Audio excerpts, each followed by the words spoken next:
Hello there, and welcome to Just About Earth, where curiosity gets cozy and science takes the scenic route to slumber. Tonight we begin with a thought that might sound heavy at first, but I promise it will unfold gently, like the slow turning of pages in a book that's been sitting on a shelf for billions of years. What if humanity isn't the grand climax of life on this planet? What if we are not the pinnacle we often believe ourselves to be, but simply one temporary chapter in Earth's 4.5 billion year story? It's a question that lingers in the background of history, like a quiet echo, waiting for us to notice it. And when we do, it can feel unsettling. But it can also feel strangely comforting, because it places us in the context of something so much larger than our individual lives, or even our species. Before we move further, let me ask you something personal. Where are you listening from tonight? Maybe you're curled up in bed, earbuds in, winding down after a long day. Maybe you've just pressed play because sleep feels a little far away and you'd like something soft and steady to keep you company. Maybe you're not even listening at night, but in the middle of the afternoon or during a morning commute. Whatever time it happens to be, and wherever you happen to be, here we are, sharing this same moment together, across time zones and distances, joined by nothing more than a voice and a question. If you find comfort in this kind of exploration, if the pace feels soothing or the curiosity feels like the right kind of gentle company, I'd be truly grateful if you gave this video a like, or maybe subscribed. It helps this small corner of calm reach others who might also need a space like this. A chance to pause, breathe, and wander through ideas that are both vast and reassuring. Now let's ease into the story itself. Earth's history stretches back about 4.5 billion years. If you try to picture that span, it's overwhelming. The human brain is not well equipped for numbers that large. We can hold on to the idea of 1,000, maybe 1,000,000, but billions begin to blur into something that feels more like abstraction than reality. Yet that is the age of this world beneath our feet. And for almost all of that time, we weren't here. No humans, no hominids, not even mammals for most of it. When you look at the timeline of Earth, our presence is so brief that it barely registers. A thin line at the very end of a very long scroll. Imagine condensing Earth's entire history into a single day. The planet forms at midnight, a ball of molten rock cooling under a violent sky. The first simple life appears around 4 a.m., tiny microbes drifting in ancient oceans.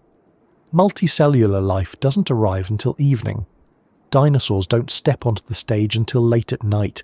Humans, in this 24-hour analogy, appear only in the last few seconds before the next midnight. Civilizations, cities, everything we call history would be nothing more than a single blink. And yet, we often speak as though the Earth was waiting for us, as if the forests grew, the rivers carved valleys, the continents shifted, all in preparation for our arrival. But the truth is more humbling. The Earth has been through countless transformations, extinctions and rebirths without us. It will continue to do so long after we're gone. It doesn't need us to complete its story. We're a part of it, yes, but only a part. One of many phases, not the grand conclusion. Think about the species that came before us. Trilobites crawling across seabeds 500 million years ago, their segmented bodies leaving fossils that still shimmer faintly in stone. Great forests rising in the Carboniferous period, their trees towering over a world where insects grew to the size of birds. Reptiles dominating land, sea and sky during the age of the dinosaurs. Each of these groups had their time, their dominance, their moment to define the planet, and then, eventually they passed away. Sometimes slowly, sometimes abruptly, but always inevitably. Extinction is not rare, it is the rule. Permanence belongs to stone and ocean, not to species. And so we come to ourselves. Humans with our languages, our tools, our art, our technology. We often talk about ourselves as though we've reached the pinnacle of evolution, as though intelligence were the final goal of life, and we were the result it was striving toward all along. But what if that isn't true? What if intelligence, at least the kind we have, is just one strategy among many, one experiment in the vast laboratory of evolution. Maybe it will endure for a time, maybe it won't. Perhaps another form of life, unimaginably different from us, will take the stage millions of years from now. To them, we might look like a fascinating but temporary experiment, just as we look at the dinosaurs or the ammonites today. When you think about it this way, the pressure lifts a little. Because if we are temporary, if we are not the climax but just a chapter, then the weight of having to finish the story is not on us. Our role is not to be permanent, but to be here now, to exist within our moment, to leave traces where we can, and to accept that those traces will fade in time. The Earth has patience far greater than ours. Mountains rise and erode, oceans open and close, climates shift, species appear and vanish. We are not the exception to that rhythm. We are a part of it. Even the things we think of as lasting monuments, skyscrapers, satellites, great works of art, even the global internet, are fragile in the long view. Given enough time, stone crumbles, metal rusts, orbits decay, servers fail. The fossils of trilobites survived longer than most of our achievements will. The Earth remembers in stone and sediment, not in digital archives. Our traces may endure for a while, but they too will eventually be overwritten. And maybe that's not something to mourn. Maybe there's comfort in knowing the story continues without us. After all, every species before us has given way to something else, and every extinction has opened space for something new. The dinosaurs vanish and mammals rise. Giant ferns retreat and flowering plants spread. Microbes thrive in the shadows of mass extinctions, waiting patiently for their chance to shape the world again. If humans disappear one day, life will not stop. The forests will return. The oceans will refill with creatures. Perhaps even intelligence will rise again, in a form we can't picture. Maybe birds or cephalopods or something entirely new will carry the torch of awareness into the far future. And here's the strange thing. Even if that happens, even if humans vanish entirely, our time here will still have mattered. Not because it lasted forever, but because it was part of the flow. We shaped the Earth, left our marks in its layers, and lived our brief span in its great story. Being temporary doesn't mean being meaningless. It means being woven into a fabric so vast that no single thread needs to hold it all together. So tonight, as we begin this exploration, think of the question not as something grim, but as something expansive. What if humans are not the pinnacle, but a phase? What if our place in the story is not the end, but just one of many moments, unfolding in a timeline too big to fit inside us? If we want to understand why humanity might only be one temporary chapter in the Earth's vast history, we have to step back, far back, to a time when there was no hint of us at all. No forests, no animals, not even a blade of grass. Picture the Earth in its first beginnings, 4.5 billion years ago. It wasn't the blue and green planet we know today, but a glowing sphere of molten rock, hammered by asteroids, simmering under a young sun that was weaker than it is now but still harsh. The atmosphere wasn't breathable, the oceans hadn't yet formed, and the idea of life was nowhere in sight. This was a place defined by fire and stone, where the surface hardened only to be torn open again by constant bombardments from space.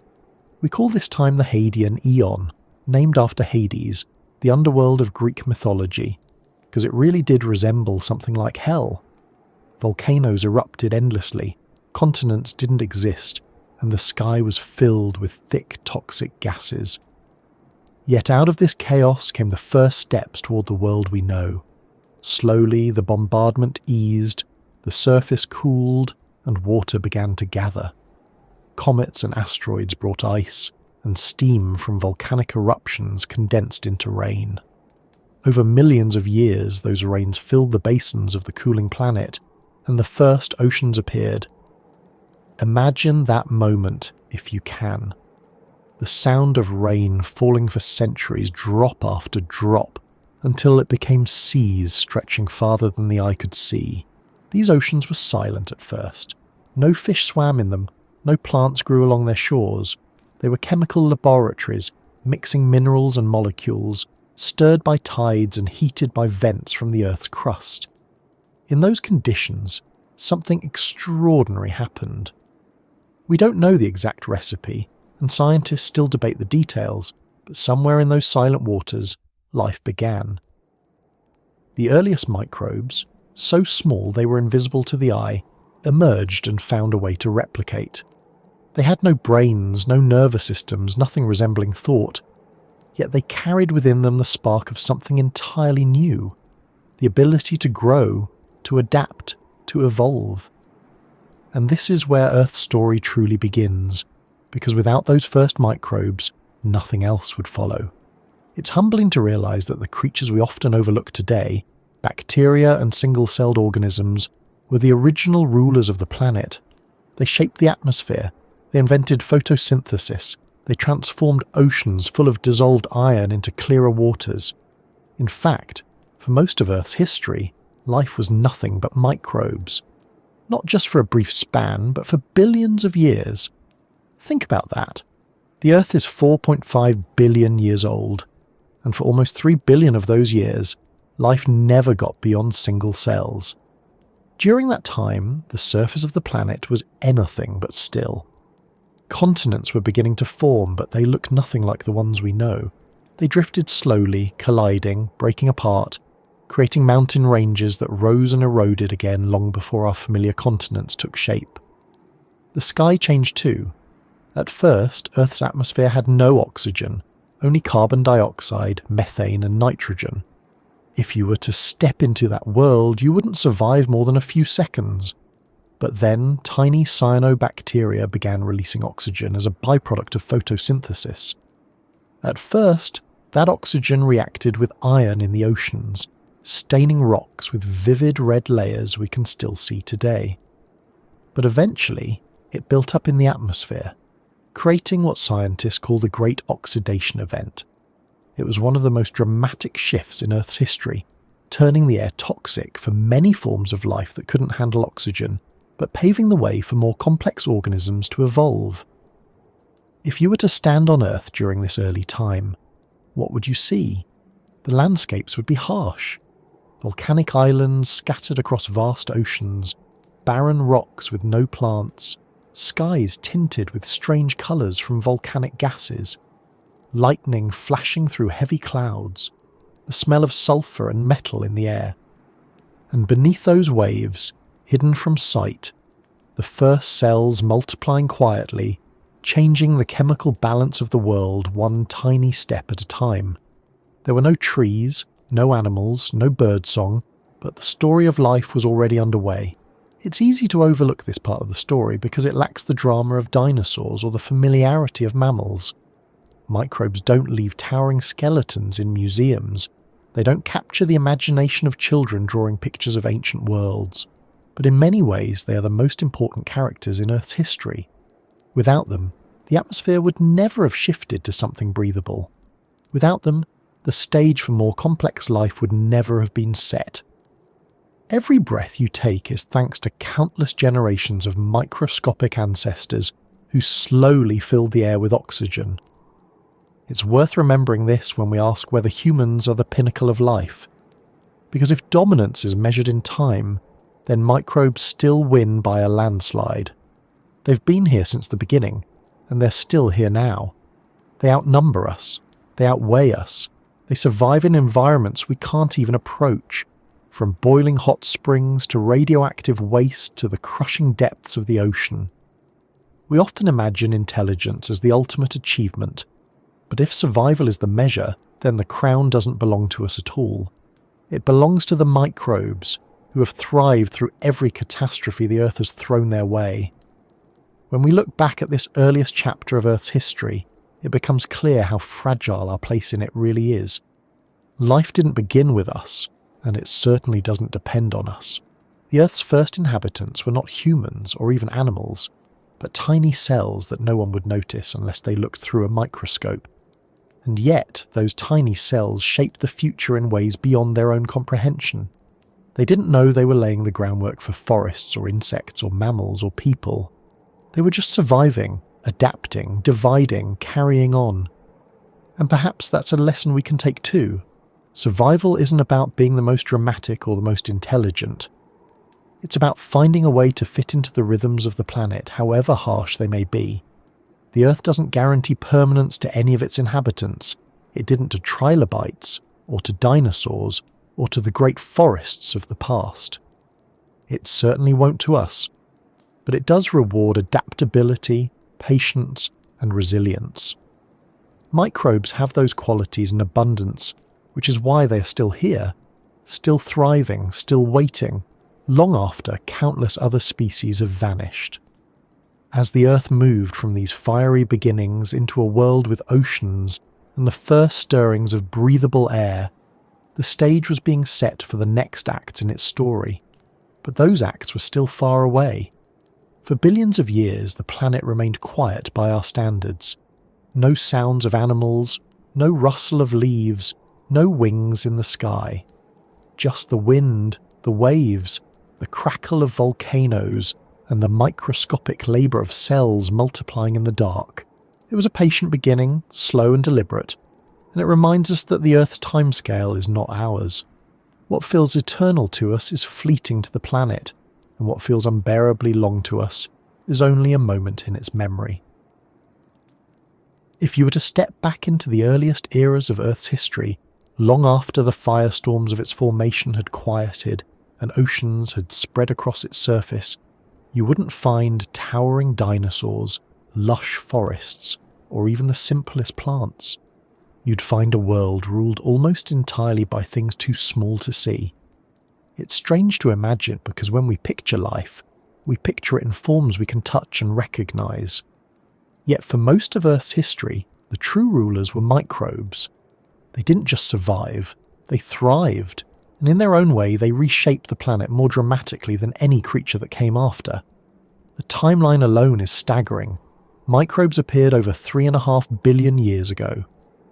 To put that into perspective, if you condense the entire history of Earth into a single calendar year, microbes would arrive in mid-February, while humans wouldn't show up until the very last few minutes of December 31st.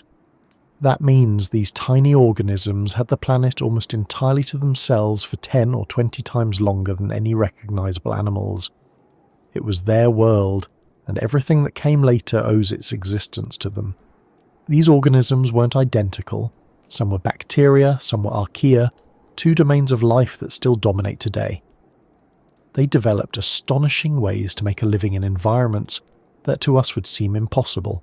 Some microbes drew energy from minerals dissolved in seawater, others from chemical reactions near volcanic vents, still others from sunlight once the trick of photosynthesis evolved. The remarkable thing about microbes is their flexibility.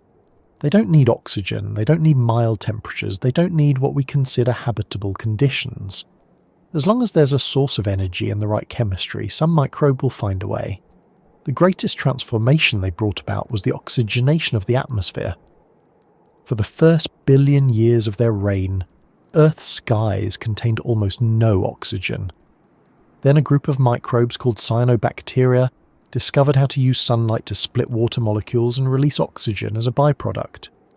This might sound minor, but it completely changed the trajectory of the planet. Oxygen, at first, was toxic to most other organisms. It triggered one of the earliest mass extinctions, wiping out countless species that had thrived in an oxygen-free world. But for those that could adapt, oxygen was a game changer.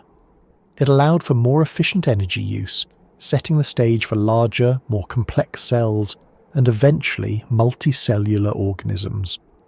Scientists sometimes call this event the Great Oxidation, and it's one of the most dramatic examples of life altering its own planet. Imagine the irony. The tiniest organisms in existence, completely invisible to the naked eye, reshaped the sky itself. And they didn't know it, of course. Microbes aren't conscious in the way we are. They weren't planning for the future. They were just surviving, replicating, competing. Yet in doing so, they accidentally wrote the script for everything that followed. Forests, animals, people, technology. None of it would exist without the oxygen those early cells released. And their story isn't just ancient history. Microbes are still with us, still dominating in ways we rarely notice. In fact, they vastly outnumber us. By some estimates, the number of microbes on Earth is in the nonillions. That's a 1 followed by 30 zeros. They inhabit every environment you can imagine. Boiling hot springs, deep sea vents where pressures would crush us instantly, frozen glaciers, acidic lakes, radioactive waste, even inside our own bodies. Right now, trillions of microbes are living in your gut, breaking down food, regulating your immune system, even influencing your mood. In subtle ways, scientists are still uncovering. It's humbling to realise that even today, in the so-called age of humanity, we are utterly dependent on microbes. Without them, we wouldn't digest food, plants wouldn't absorb nutrients from soil, ecosystems would collapse. We imagine ourselves as the dominant force on the planet, but the truth is that microbes still run the show behind the scenes. They are the foundation upon which every ecosystem is built. If we measure success in terms of longevity, microbes have already won. Species like us may come and go, but bacteria and archaea have been thriving for billions of years. They've survived asteroid impacts, ice ages, supervolcanoes, and the shifting of continents. They outlive the trilobites, the ammonites, the dinosaurs, and they'll almost certainly outlive us. There's a quiet lesson in that. Survival isn't about size or intelligence, it's about adaptability. Microbes have it in abundance, which is why they're still here. There's another fascinating part of their reign, one that connects directly to our own existence. Complex life, meaning anything with cells that have nuclei and organelles, only appeared because of microbes. One of the leading theories in biology is that complex cells originated when one microbe engulfed another, and instead of digesting it, they formed a partnership. The engulfed cell became what we now know as the mitochondrion, the powerhouse of complex cells. This event, called endosymbiosis, was the spark that eventually led to multicellular organisms like plants, animals, and us. In other words, we are literally built on microbial partnerships. Every breath you take, every heartbeat, every thought in your brain depends on tiny organelles that were once free-living microbes. When you step back and think about this, the idea that humans are the pinnacle of life feels shaky. Microbes shaped the Earth before us. They continue to sustain it now, and they'll remain long after we're gone. Our intelligence may be impressive, but their resilience is unmatched. They don't need cities, or technology, or art to secure their survival. Their strategies are simpler, but far more enduring. Consider this too. Most of Earth's living biomass is microbial. When we walk through a forest, we notice the towering trees, the bird song, the scurrying animals. But beneath the soil, invisible to our eyes, lies a vast web of microbial life that outnumbers and outweighs all the animals combined. The forest above ground is only possible because of the unseen world below. It's a reminder that what we notice isn't always what matters most.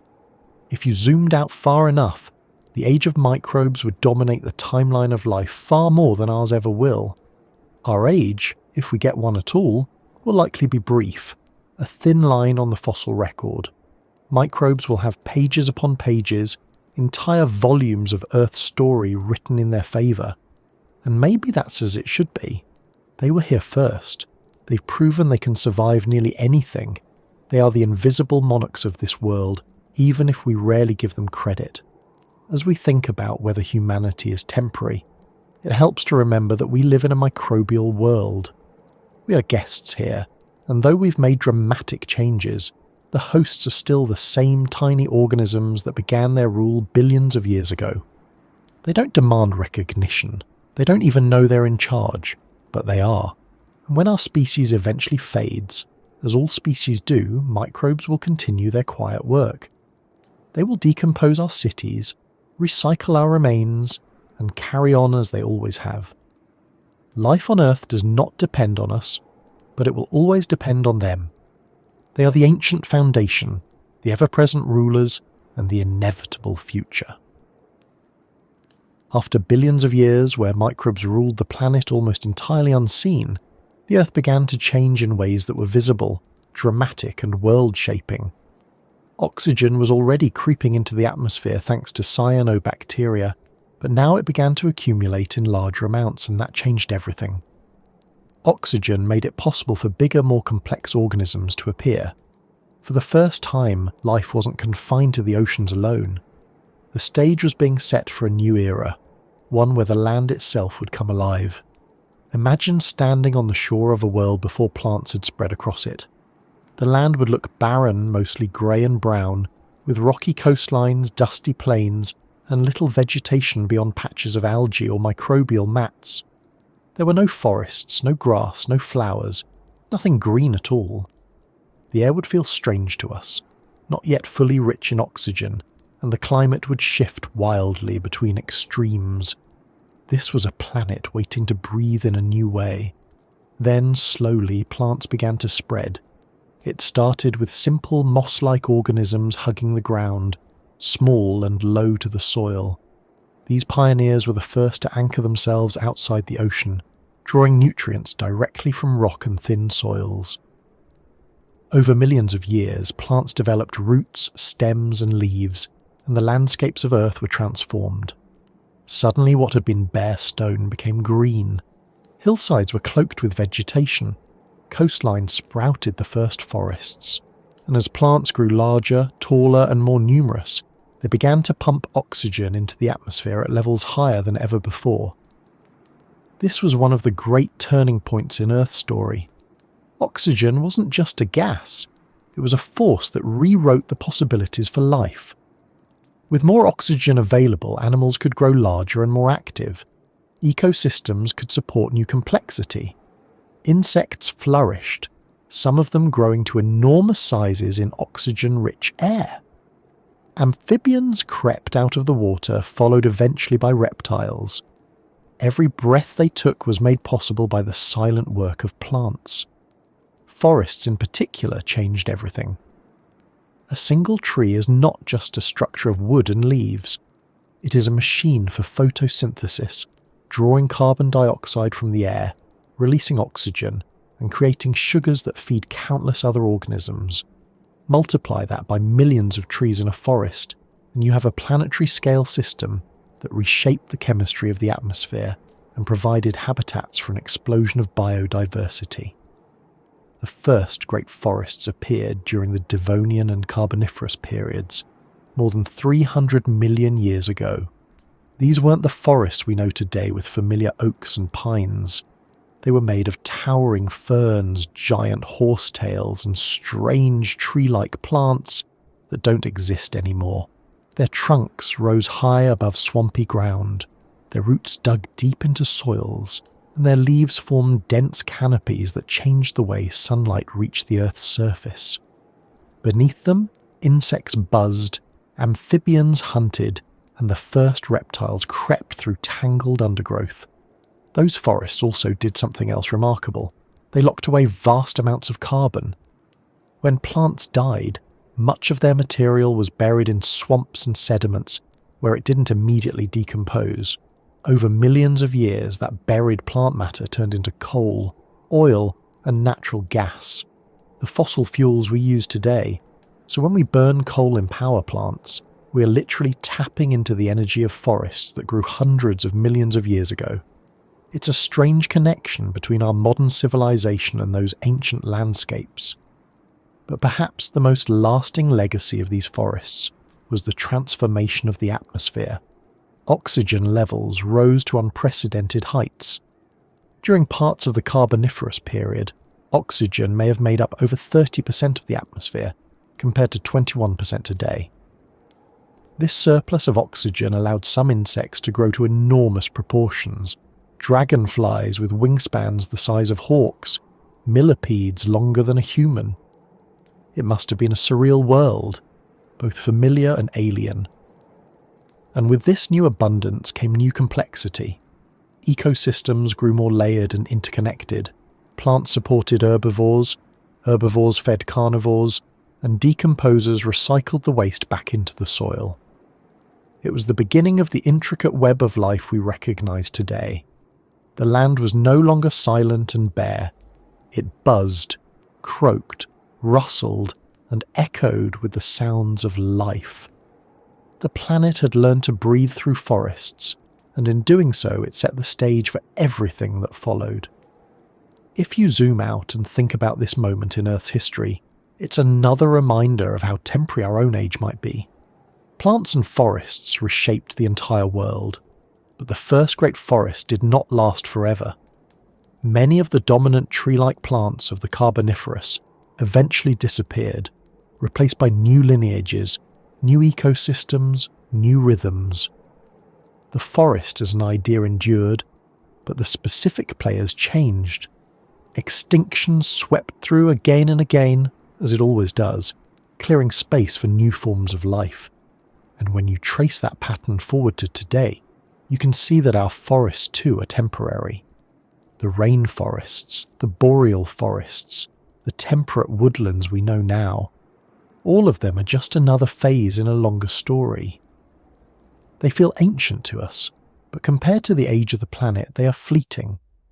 If climate shifts, or if ecosystems collapse, or if human activity continues to cut them down at the pace it does today, these forests will also change, disappear, or transform. Life will go on, but it won't look the same. Oxygen itself, the thing we rely on with every breath, is not guaranteed in fixed amounts forever. It's the product of balance.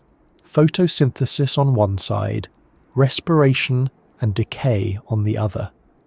If that balance shifts, so does the atmosphere. Earth has gone through times when oxygen levels were lower, times when they were higher, and times when they nearly collapsed.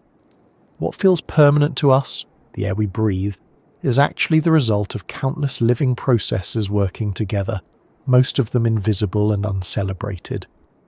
This perspective makes it easier to see how humans fit into the bigger picture.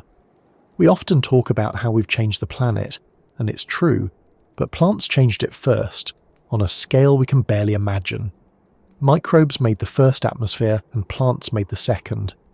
They set the stage for animals, including us. We like to think we're unique in our impact, but we're really just the latest in a long series of organisms that altered the planet to suit their needs. The difference is that microbes and plants didn't know they were changing the world, while we do. Yet knowledge doesn't make us permanent. Just as those first forests eventually vanished, so might ours. Just as oxygen levels rose and fell over the ages, so might they again. Everything is temporary in the grand timeline, even the very air we take for granted. And so, when we ask whether humanity is the pinnacle of life or just a phase, the forests give us an answer in their own way. They remind us that dominance comes and goes, that no system lasts forever, and that even the most powerful transformations eventually yield to new ones. The planet is always learning to breathe in new ways, always rewriting its own rhythms. When we think about the history of a life on Earth, it's easy to imagine a steady march of progress. First microbes, then plants, then animals, then eventually us, as if the story were a smooth line moving upward. But the truth is far less linear. Earth's story has been interrupted again and again by extinctions. Entire worlds of creatures have risen, flourished, and then disappeared, often leaving only fossils behind. Extinction is not rare. It is normal. It's the punctuation that marks the end of one sentence and the beginning of another. The first time you really sit with that idea, it can be sobering. More than 99% of all species that have ever lived are gone. Let that number sink in. Nearly everything that has ever existed on this planet has vanished. Every trilobite that scuttled along ancient seafloors, every giant dragonfly that once soared in oxygen-rich skies, every towering tree of the Carboniferous forests, every dinosaur that thundered across the land, gone. Extinction isn't the exception to life, it's the rule. And yet, extinction doesn't mean failure, it means change. Sometimes it comes slowly, as climates shift or ecosystems transform. Sometimes it comes suddenly, as asteroids strike or volcanoes erupt. Either way, extinction clears space for something new. Life is constantly rewriting itself, erasing chapters and starting fresh with new ones. Take the trilobites, for example. These armoured arthropods appeared more than 500 million years ago at the dawn of complex animal life. For nearly 300 million years, they thrived in oceans all over the world. They were enormously successful, with thousands of species adapted to every niche imaginable. And then, during a mass extinction event at the end of the Permian period, they were wiped out completely. No trilobite survived, but while they disappeared, other groups, like early crustaceans and insects, carried on, filling the spaces they left behind. The Permian extinction itself was one of the most dramatic turning points in Earth's history. It's often called the Great Dying. Around 250 million years ago, something catastrophic happened. Massive volcanic eruptions in what is now Siberia released vast amounts of carbon dioxide and other gases, triggering runaway climate change. Oceans turned acidic, temperatures spiked, ecosystems collapsed. It's estimated that more than 90% of all marine species and 70% of land species went extinct. It was the closest life has ever come to ending entirely, and yet it didn't. Out of that devastation came new beginnings. The extinction that ended the Permian period set the stage for the rise of the dinosaurs. Without the Great Dying, reptiles might never have become the dominant form of life on land. Extinction, in this sense, was a rewrite. It closed one world but opened another. And of course, the dinosaurs themselves eventually met a similar fate. For more than 150 million years, they ruled the planet. They diversified into countless forms, from towering sauropods to swift raptors to armoured giants. Then, around 66 million years ago, a large asteroid struck what is now the Yucatan Peninsula. The impact released unimaginable amounts of energy, triggering wildfires, tsunamis, and a nuclear winter effect that blocked sunlight for months or years. Plants withered, food chains collapsed, and the non-avian dinosaurs disappeared. But again, extinction wasn't the end of life. It was the turning of a page. Mammals, which had lived in the shadows of dinosaurs for tens of millions of years, suddenly had room to flourish. They diversified, adapted, and eventually gave rise to us. When you think about it this way, extinction is the engine of novelty.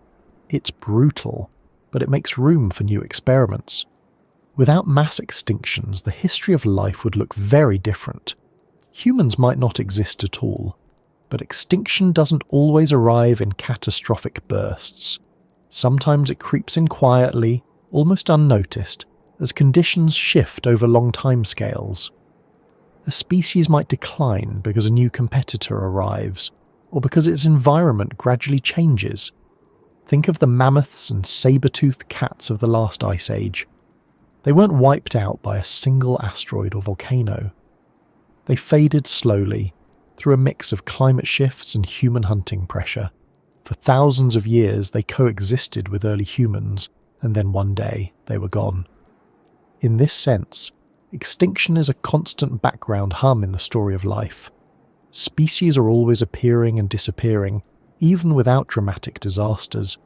It's estimated that the average lifespan of a species is about 1 to 10 million years. That means extinction is baked into the very fabric of evolution. To exist is to be temporary. This brings us back to the question of where humans fit into this story. If 99% of species have already vanished, why should we be different? The Earth doesn't promise permanence to anyone.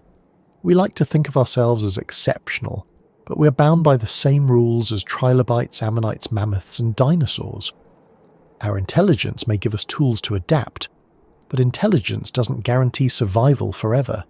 Conditions change, and eventually even the most dominant species must yield. Yet extinction doesn't mean erasure. When a species vanishes, traces remain. Fossils, imprints, chemical signatures in rocks, even genetic material passed on through descendants or relatives. The story of life is written in these remnants. Every extinction leaves a record, a clue for those who come later to piece together. In that sense, extinction is less of an ending and more of a rewrite. The words may change, but the book continues. And there's another lesson here. Extinction is often framed as tragedy, and for us in the short span of human perspective, it is. When we lose species today, whether it's rhinos or tigers or coral reefs, it feels like a devastating blow. And it is, for us, for ecosystems, for the creatures themselves. But in the long span of Earth's history, extinction is transformation. It's how the planet renews itself. This doesn't mean we should shrug off modern extinctions. Far from it. Our responsibility is to care for the world we live in, to preserve the beauty and diversity around us. But it does mean we can recognise extinction as part of the larger rhythm of life, a rhythm that has been playing for billions of years. Perhaps the hardest part of this truth is recognising that humans too are temporary. It's not easy to think about our own extinction. It feels personal in a way that the disappearance of dinosaurs or trilobites does not. But the logic is the same. One day, whether through gradual decline or sudden catastrophe, our species will vanish. Maybe it will be climate change, maybe disease, maybe something we can't predict. Maybe it will take a few thousand years, maybe a few million. Either way, the odds are not in our favour. Survival forever is not on the table. And yet, just like all the species before us, we will leave traces. Maybe future life will find our fossils, our buildings, our plastics buried in sediments. Maybe they'll puzzle over our existence the way we puzzle over dinosaurs. Maybe they'll wonder if we saw ourselves as permanent and if we understood how temporary we really were. That, in a way, is the gift of thinking about extinction. It forces us to confront impermanence, to see ourselves not as the climax of life, but as one act in a much longer play. It can feel unsettling, but it can also be liberating. Because if permanence was never an option, then the meaning of our existence isn't found in forever. It's found in the here and now, in the way we live during our brief chapter. And so, the story of life continues, written by extinction as much as by survival. Trilobites vanish, dinosaurs vanish, mammoths vanish. Something new always rises to take their place. Life rewrites itself constantly, turning pages again and again. And humans, for all our intelligence and ambition, are not exempt. We are part of the same cycle. The question isn't whether the page will turn, it's when, and what comes after. After the devastation of the Great Dying at the end of the Permian period, life on Earth was forced to start again almost from scratch. The oceans had lost the majority of their species, the land was emptied of its dominant animals, and ecosystems everywhere were shattered. But extinction, as brutal as it is, always leaves open space for something new. And what rose to fill that space would become some of the most iconic creatures in the history of the planet, the reptiles that we now group under the broad, familiar banner of dinosaurs. It didn't happen overnight. In the early stages after the Permian extinction, the world was populated by survivors and opportunists. Reptiles diversified quickly, experimenting with new forms and body plans. Some were small and nimble insect eaters, others heavy-bodied herbivores. Amphibians still clung to rivers and swamps, though they no longer held the dominance they once had. The stage was unsettled, a kind of evolutionary free-for-all, where different groups competed to take over niches left vacant. Then, over millions of years, one group began to stand out. The archosaurs, a lineage of reptiles that included crocodiles and eventually dinosaurs, began to dominate. Their bodies were efficient, their legs positioned under them instead of sprawling out to the sides, which gave them better endurance and speed. They were adaptable, varied, and resilient. Little by little they took over. By the time the Triassic period gave way to the Jurassic, dinosaurs had become the undisputed rulers of the land. If you could walk into that world, the difference would be overwhelming. Towering herbivores with necks longer than buses grazed on cycads and conifers. Predators the size of trucks stalked through forests and plains. Even the air and sea were filled with reptilian rulers, pterosaurs wheeling through the skies on leathery wings, marine reptiles like ichthyosaurs and plesiosaurs prowling the oceans. It was truly the age of reptiles, with dinosaurs at the centre of it all. What made dinosaurs so successful? Part of the answer lies in their sheer diversity.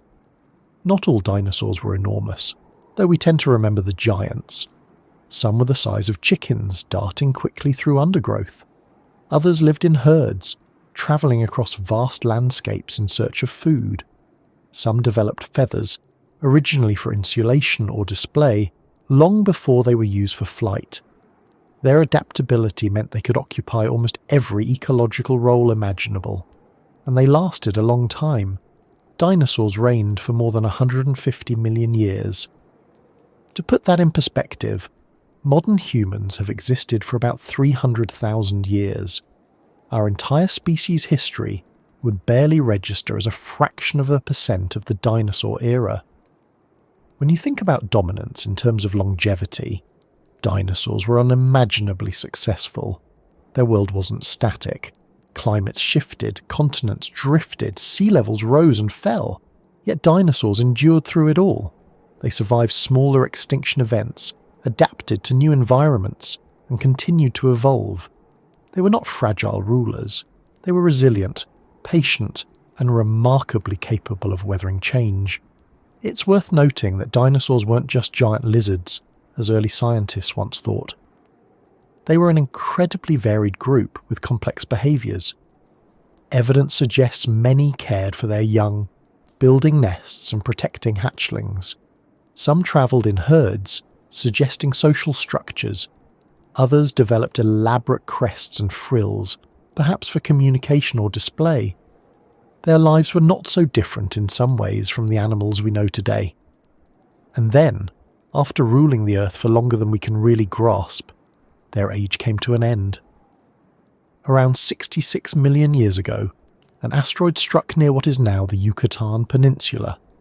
The impact released energy equivalent to billions of atomic bombs, throwing debris into the atmosphere and blocking sunlight. Plants died, ecosystems collapsed, and the non-avian dinosaurs disappeared. In the space of a geological moment, their reign ended. Yet, as always, extinction didn't erase everything. Birds are the direct descendants of small feathered dinosaurs. In that sense, dinosaurs never fully vanished. They still fly above us today, singing in trees, gliding over oceans, perching on rooftops. The age of dinosaurs transformed into something else, but the lineage continued. When we think about what this means for us, the lesson is sobering. If dominance were enough to guarantee permanence, dinosaurs would still be here. They had size, strength, diversity, and resilience. They lasted longer than any human civilization ever will, and yet they too fell. An asteroid, an accident of fate, was enough to end their age. That reminder brings us back to the central idea of our exploration. If dinosaurs, the giants of history, were ultimately temporary, why would humans be different? Our intelligence, impressive though it is, doesn't shield us from the realities of extinction. We live on a planet that is unpredictable, shaped by forces far beyond our control. Just as dinosaurs were undone by a rock from space, so too could we be undone by disasters or by our own actions. But it's not all bleak. The story of the dinosaurs also shows that endings create beginnings. Without their extinction, mammals might never have risen to prominence. Without mammals, primates wouldn't have appeared. Without primates, humans would not exist. In a strange way, we owe our existence to the asteroid that ended the age of dinosaurs. Their loss was our opportunity, and that cycle will continue. One day, humanity may fade, but whatever comes after us will build on the space we leave behind. Just as birds carry on the lineage of dinosaurs, some future species may carry forward traces of us, perhaps not directly, but as part of the ever-turning wheel of life. So when we look back on the reign of the dinosaurs, it's not just a story of giant reptiles. It's a story of impermanence, of how even the mightiest rulers are subject to change. It's a story that mirrors our own, reminding us that no chapter in Earth's history lasts forever, no matter how powerful it seems at the time. While the dinosaurs ruled the land with their towering bodies and thundering steps, another group of creatures lived quietly in the background. They were small, they were unremarkable by the standards of the time, and they didn't dominate any ecosystem. These were the mammals, fragile in appearance but patient, waiting in the wings of history. Mammals first appeared during the Triassic period, more than 200 million years ago. At the time, they were tiny compared to the reptiles around them. Most were no bigger than mice, some resembling shrews or opossums. They hunted insects, scavenged what they could, and kept to the shadows. In a world where predators the size of buses stalked the forests, smallness was a survival strategy. Being unnoticed meant being alive. What set these mammals apart was not size, but biology. They were warm-blooded, able to regulate their internal temperatures instead of relying solely on the environment. This gave them endurance and flexibility. They could be active at night when many reptiles slowed down. Their bodies were covered in fur, another adaptation for retaining heat. And, perhaps most importantly, they nursed their young with milk, giving their offspring a better chance of survival during those fragile first stages of life. None of this made them rulers. For more than 150 million years, mammals remained in the background, rarely expanding beyond small ecological niches. But they endured. They lived alongside dinosaurs, beneath their feet, under their shadows, through changing climates, through the rise and fall of species much larger than themselves. They were survivors, and that patience would eventually pay off. Living small also shaped the way mammals developed. Many became burrowers, digging into the ground to escape predators and extreme conditions. Some climbed trees, some scurried through underbrush, others swam in streams. Their variety grew slowly, quietly, without challenging the dinosaurs for dominance. It was not their time to rule, but their evolutionary groundwork was being laid piece by piece. Their brains were another subtle difference. Mammals had larger, more complex brains relative to body size than most reptiles. They developed sharper senses of smell and hearing, adaptations that helped them survive in the dark and avoid predators. Intelligence, in its earliest form, was beginning to take root.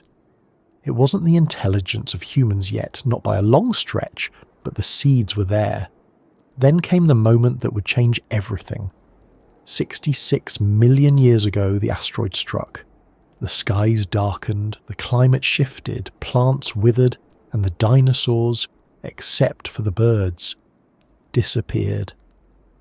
The world that had belonged to them for so long was suddenly empty, devastated, and ready for new occupants.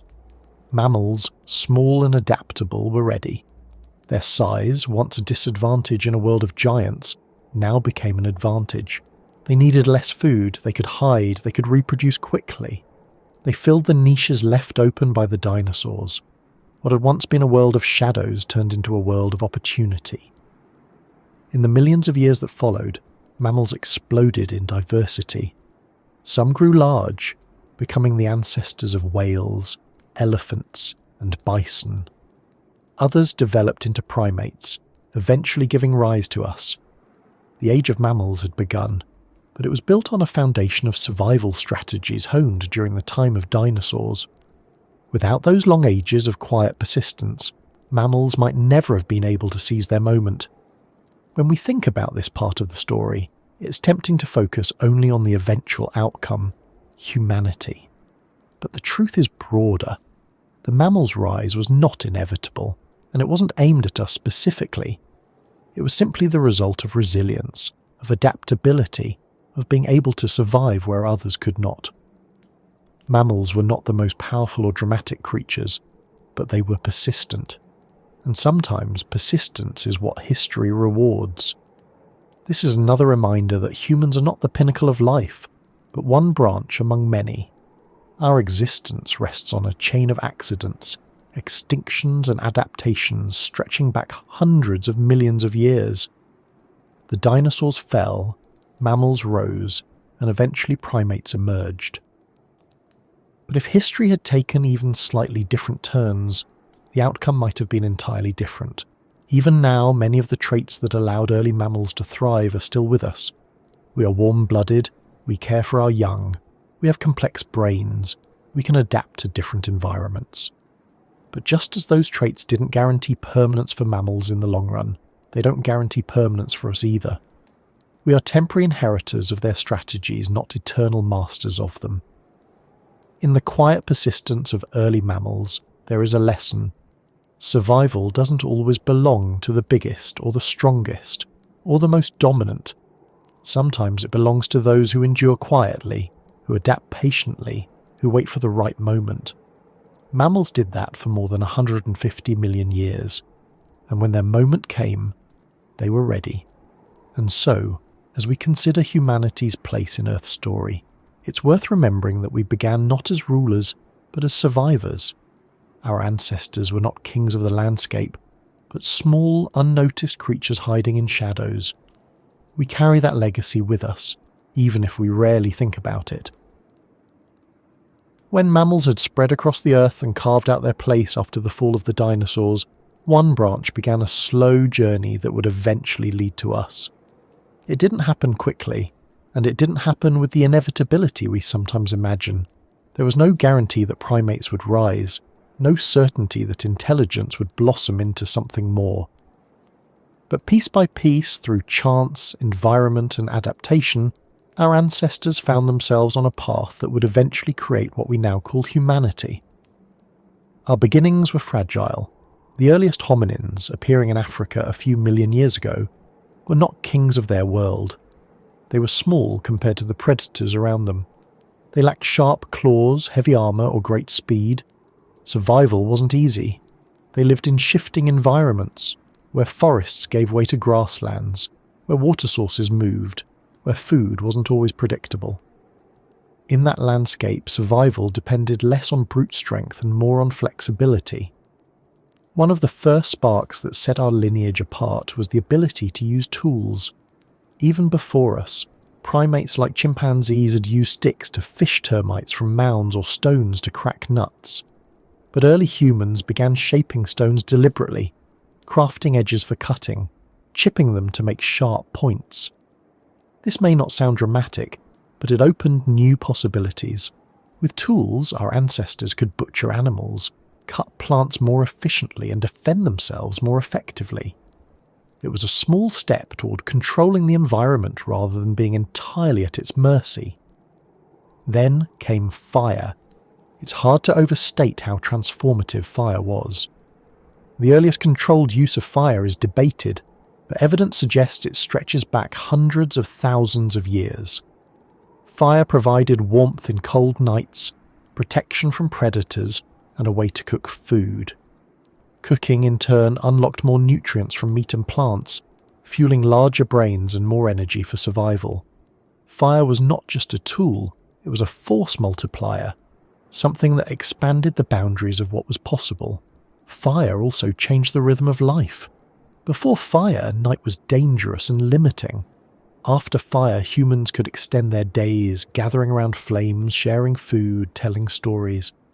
Some anthropologists suggest that language itself may have developed more fully in those hours by the fire, when people had time to communicate beyond immediate needs. Whether or not that's true, fire created space for culture, for reflection, for something more than survival. Language itself was another spark. It didn't appear all at once. Gestures, sounds, and expressions likely formed the earliest layers of communication. But over time, these grew into something structured, flexible, and powerful. With the language, humans could share knowledge beyond the here and now. They could teach, plan, imagine, and coordinate in ways no other species had done before. Language allowed memories to be stored not just in brains, but in communities. It was the beginning of culture in the fullest sense. These two sparks, fire and language, changed everything. They gave early humans tools to survive in harsh conditions, to expand into new territories, and to build social bonds stronger than any single individual's abilities. But it's important to remember how fragile it all was. Our ancestors were never guaranteed success. They were vulnerable, often on the brink, shaped by droughts, famines, predators, and disease. Small groups huddled together, moving across landscapes, often facing the risk of disappearing entirely. Many did. Humanity is not a single, uninterrupted line. The family tree of our species is filled with branches that ended. Neanderthals, Denisovans, and many other hominin species once shared the world with us. They were intelligent, skilled, and capable in their own right. Yet, over time, they vanished. Some were replaced by us, some interbred and became part of our genetic legacy. Some faded for reasons we still don't fully understand. Their disappearances remind us that being human was never inevitable. It was one path among many, and it could have ended as easily as it began. Still, the sparks of fire and language carried our lineage forward. They gave us resilience. They let small groups travel farther, adapt to new climates, and push into environments others couldn't. By the time Homo sapiens appeared around 300,000 years ago, those foundations were already in place. The ability to shape tools, master fire, and communicate in complex ways was woven into us.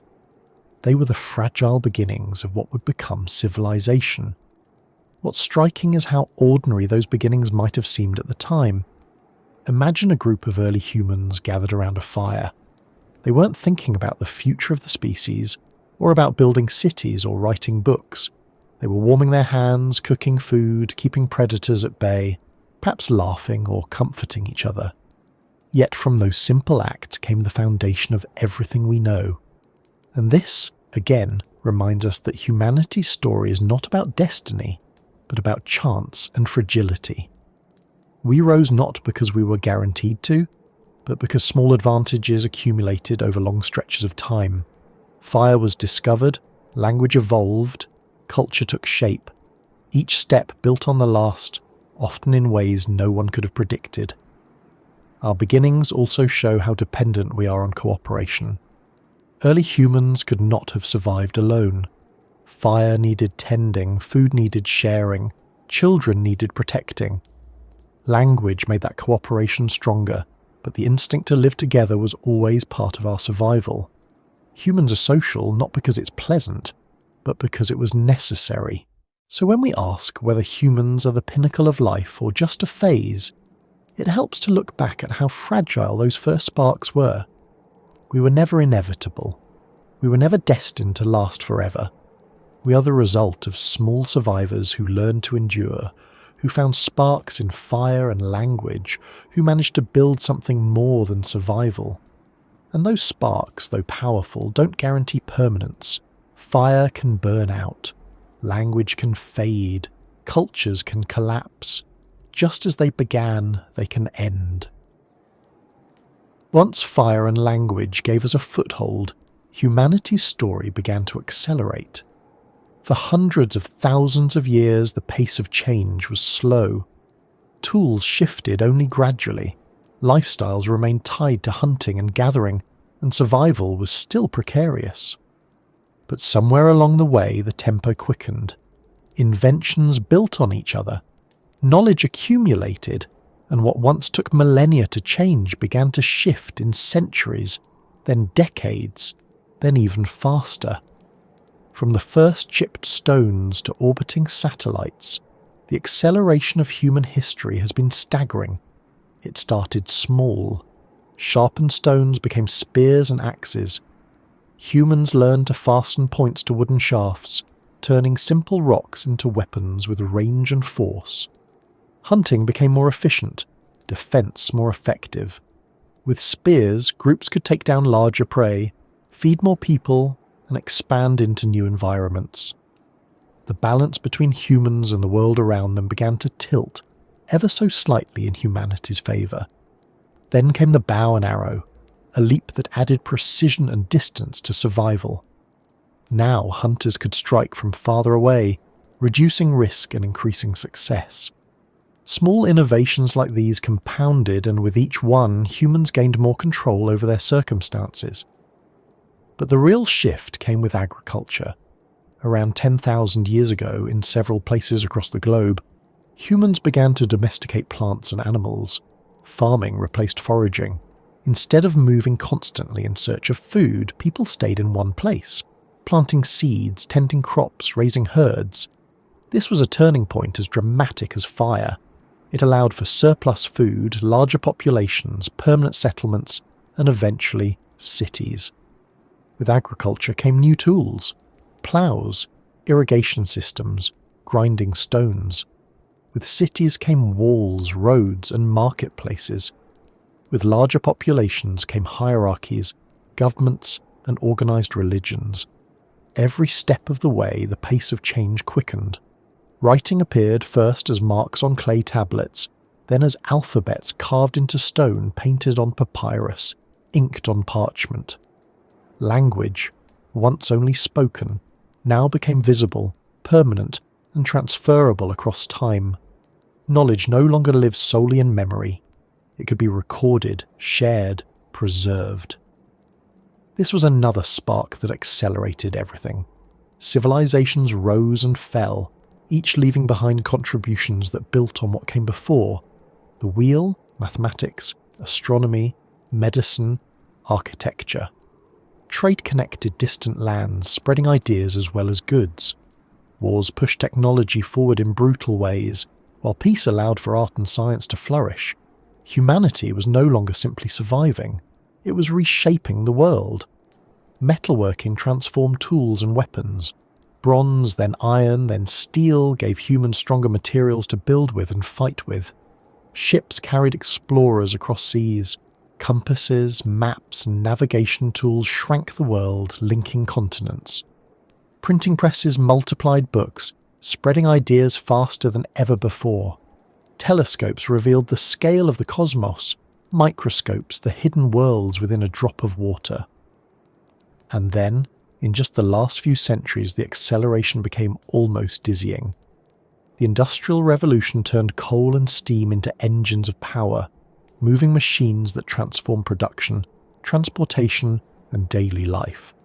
Trains shrank distances on land. Steamships did the same at sea. Factories rose, cities grew, and populations exploded. Electricity arrived, lighting up nights, powering inventions, driving communication. Telegraphs sent dots and dashes across continents. Telephones carried voices across wires. Radios transmitted sound through the air.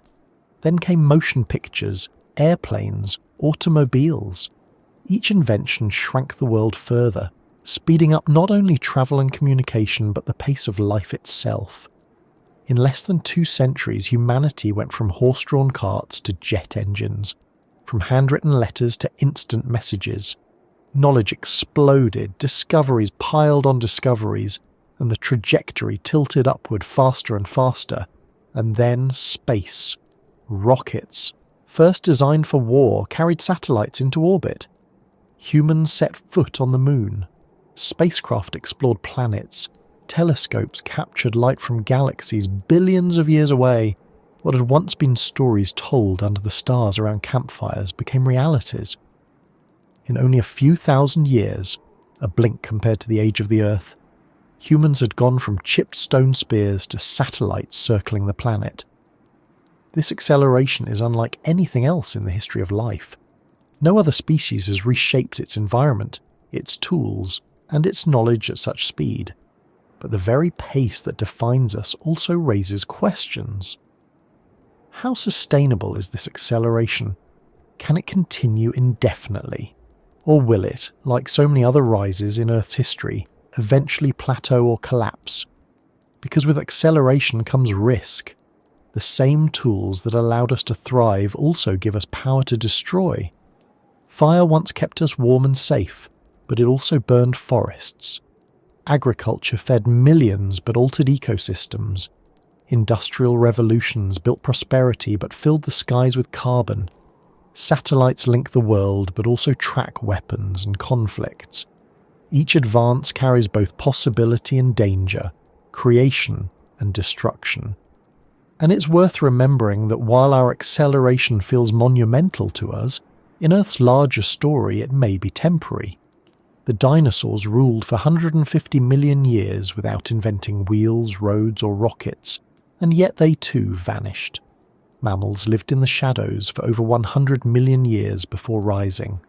Our acceleration might be remarkable, but it doesn't guarantee permanence. Still, there is something unique in what we've done. Fire, language, agriculture, science. Each one has layered upon the other, speeding us forward. We've gone from slow walkers on the savannah to explorers of space in a fraction of Earth's history. It is breathtaking when you pause to think about it. And it leaves us with a question. Is this acceleration the sign of humanity's lasting importance? Or is it simply another brief burst before the planet moves on? History suggests the latter. But for now, we live in the middle of it, racing forward from spears to satellites, watching the world change faster than ever before. As humans move from small groups of hunters and gatherers into larger, more organised communities, the planet began to change in ways it never had before. Fire and language had given us survival, agriculture had given us stability, and acceleration through tools and machines had given us momentum. But it was when we began building permanent settlements, sprawling cities, and systems of trade and industry that the Earth itself started to bear our signature in undeniable ways. Our presence became visible not just in artifacts and fossils, but in the very surface of the planet.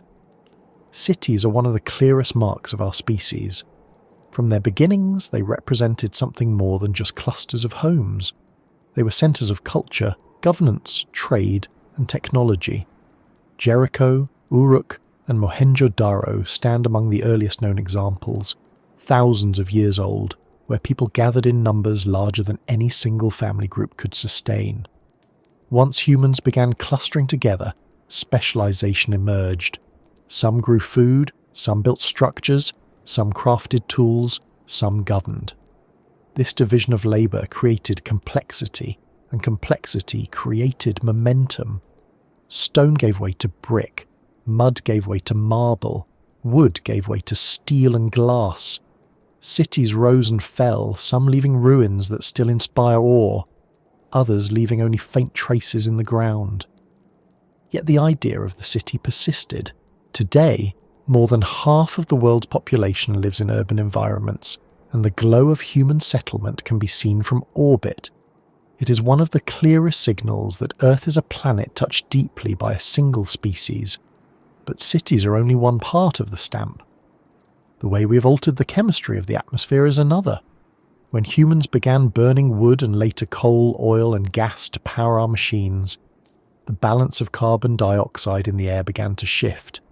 It was a small change at first, almost invisible. But as industries grew, as cars multiplied, as power plants spread, the scale of carbon emissions increased. Today, the concentration of carbon dioxide in the atmosphere is higher than it has been in millions of years. This single fact links us directly to the fate of the planet's climate.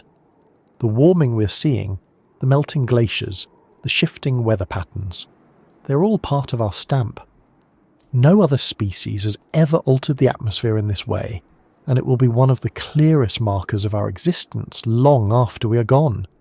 Layers of ice and sediment in the distant future will show the sudden spike, the abrupt signal of human industry. Our footprint is also in the landscapes themselves. We cut forests for timber and farmland. We dam rivers to control water. We mine mountains for minerals. We carve highways across continents. Satellites reveal grids of fields, glowing roads, and scarred surfaces that are unmistakably artificial. The planet, once shaped almost entirely by geology, tectonics, and climate, is now reshaped by human hands. And then there is plastic. Created barely a century ago, it now exists everywhere. In landfills, in oceans, in the bodies of animals, in the sediments that will harden into future rock. Future geologists, if they exist, will find plastic as a signature layer, a bright marker of human presence in the geological record. It will be one of the indelible fingerprints of our time, long after our cities have crumbled and our machines have rusted away. Agriculture too has left its mark. Domesticated crops like wheat, corn and rice dominate vast areas of the planet. Domesticated animals like cattle, pigs and chickens exist in numbers that dwarf wild populations. The ecosystems of Earth have been reshaped to serve us, creating a global network of fields and farms that sustain billions. But this reshaping has come at a cost, often reducing biodiversity, replacing complex ecosystems with simplified ones. What is striking in all of this is the speed. Forests once took centuries to expand or contract. Climates once shifted over millennia. Landscapes once changed slowly under the forces of erosion and plate tectonics. But in just a few thousand years, humans have accelerated these processes dramatically. In only a few centuries of industrialization, we have altered the atmosphere, reshaped continents, and redistributed species around the globe. And this raises the question at the heart of our exploration. Does leaving a big stamp mean we are permanent? The evidence from Earth's history suggests otherwise. Trilobites once dominated oceans for hundreds of millions of years, leaving behind vast fossil beds. Dinosaurs stamped their mark in bones, footprints, and even the ecosystems they shaped for over 150 million years. Yet they are gone. Their marks remain, but their reign ended. Our stamp may be clear, but clarity does not equal permanence. It may mean that the evidence of us will linger in plastics, in carbon layers, in altered landscapes, but it doesn't mean we ourselves will endure. In fact, the scale of our changes may even hasten our decline. Altering the climate, reducing biodiversity and straining ecosystems could make survival more difficult in the long term. Still, there is something undeniable about the way humans have inscribed themselves on Earth. From orbit, the lines of cities shine like constellations. From deep time, our alterations to carbon and chemistry will remain as signals. Our roads, our dams, our waste, our monuments. They are the marks of a species that moved quickly, that accelerated through history, that reshaped its planet in ways no creature had before. Whether that makes us a pinnacle or simply another temporary phase is the question we return to again and again. History leans toward the latter. Our stamp may be bold, but it is written in the same book as every other species, subject to the same turning of pages, the same inevitability of change. There's a term that has gained traction in recent years, one that carries both weight and unease. It's the word Anthropocene, meant to describe a new epoch in Earth's timeline where human activity is the defining force shaping the planet.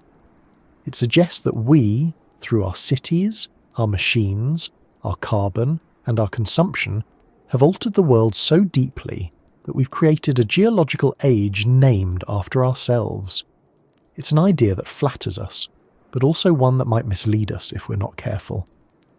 Because behind the word lies an assumption, one that has quietly worked its way into human thought, that we are the final chapter in Earth's story, that the arrival of our species marks a culmination, a climax, the point toward which history has always been heading. And while it is tempting to believe this, the evidence of Earth's past tells us a different story. The Anthropocene illusion begins with scale. We look at our impact, the altered atmosphere, the plastics, the cities visible from space, and it feels enormous. Compared to the delicate lives of our ancestors huddled around fires, our power today seems unmatched. We've moved mountains, drained rivers, altered coastlines, even split the atom. It feels as though nothing before us could rival what we've done. But scale can deceive. The cyanobacteria that flooded the atmosphere with oxygen billions of years ago reshaped the entire biosphere, paving the way for complex life. Forests of the Carboniferous age altered the planet's chemistry and left behind the coal seams we still burn. Dinosaurs dominated the land for over 100 million years, transforming ecosystems on a scale we can barely imagine. Compared to them, our few thousand years of industry are brief scratches on the surface. The illusion also comes from immediacy. We live in the now, and the changes we witness in our lifetimes feel monumental. When ice sheets shrink, when forests are cut down, when species vanish, we sense finality. But in the measure of geological time, even centuries are moments. The asteroid that ended the dinosaurs rewrote life in an instant, compared to the usual pace of Earth's rhythms. The shifts we see today may be dramatic for us, but for the planet they are part of a long continuum, one that has no reason to end with us. There's also a kind of pride hidden in the Anthropocene label. It suggests that we are unique, that we've finally become a force as significant as volcanoes or tectonic plates. In a sense, that's true. No other species has burned fossil fuels, launched satellites, or left footprints on the moon. But uniqueness is not the same as permanence. Trilobites were unique once, so were ammonites. So were the great reptiles of the Permian and the towering mammals of the Pleistocene. Each of them had qualities that set them apart. Each of them dominated their world in ways that seemed absolute. And yet each of them became another page turned. What the Anthropocene illusion does most effectively is feed the belief that history has direction, that everything before us was leading to this point. But Earth's history has never been about direction. It has been about change, about adaptation, about the ebb and flow of life under shifting conditions. If anything, the story is one of constant resets, of eras rising and falling, of experiments beginning and ending. To think of ourselves as the final chapter is to ignore the countless chapters that came before and the countless that are likely still to come. It's worth remembering that our presence here depends on events that had nothing to do with us. The asteroid that cleared the dinosaurs' reign opened a path for mammals. The rise of oxygen allowed for the possibility of complex life. The stability of climate during the Holocene gave agriculture a chance to flourish. None of these were planned, none of them aimed toward humanity. They were accidents of history, convergences of chance. To assume that those convergences were meant to produce us, and only us, is to mistake coincidence for destiny. And yet the Anthropocene illusion persists because it feels real in daily life. When we see mega cities glowing at night, when we know our carbon shapes the weather, when we measure the spread of our species into every corner of the globe, it is hard not to feel like the story has reached its climax. We are everywhere, we are powerful, we are inescapable. But so too were the dinosaurs in their age, and so too were the trilobites before them. The Earth has a way of humbling its dominant forms, and it does so without sentiment. This doesn't mean our impact is trivial. On the contrary, what we do now will shape the near future in ways that matter enormously to us and to countless other species. The ecosystems we alter, the climate we drive, the extinctions we accelerate, these are profound. But they are profound in the scale of human history, not in the permanence of Earth's. 10 million years from now, whether humans still exist or not, the planet will have moved on. New species will fill the gaps. New systems will evolve. New rhythms will take hold. Our chapter, however dramatic, will have passed into memory. Perhaps the deepest danger of the Anthropocene illusion is that it makes us complacent. If we see ourselves as the final chapter, we may feel untouchable, as though nothing could erase us. But history shows otherwise. Our intelligence is remarkable, but it doesn't protect us from asteroids, supervolcanoes, pandemics, or even our own choices. We are not insulated from the forces that ended every age before us. There is another way to look at the Anthropocene, not as a declaration of permanence, but as a recognition of responsibility. if we are powerful enough to alter the planet, then we are also responsible for the consequences. The illusion fades when we accept that our chapter is temporary. But in that temporary span, we can choose how it unfolds. We can choose whether our legacy is destruction or resilience, whether our mark deepens harm or fosters survival. When we see the Anthropocene clearly, without the illusion, we recognize ourselves as part of a much larger narrative. We are not the climax of Earth's story, but a moment within it. A moment capable of great impact, yes, but still a moment. And when that moment passes, as it inevitably will, the story will continue without us. When we think about dominance, it's easy to imagine it as something solid, something that, once achieved, will last. We look at great cities, powerful nations and sprawling empires, and they seem unshakable.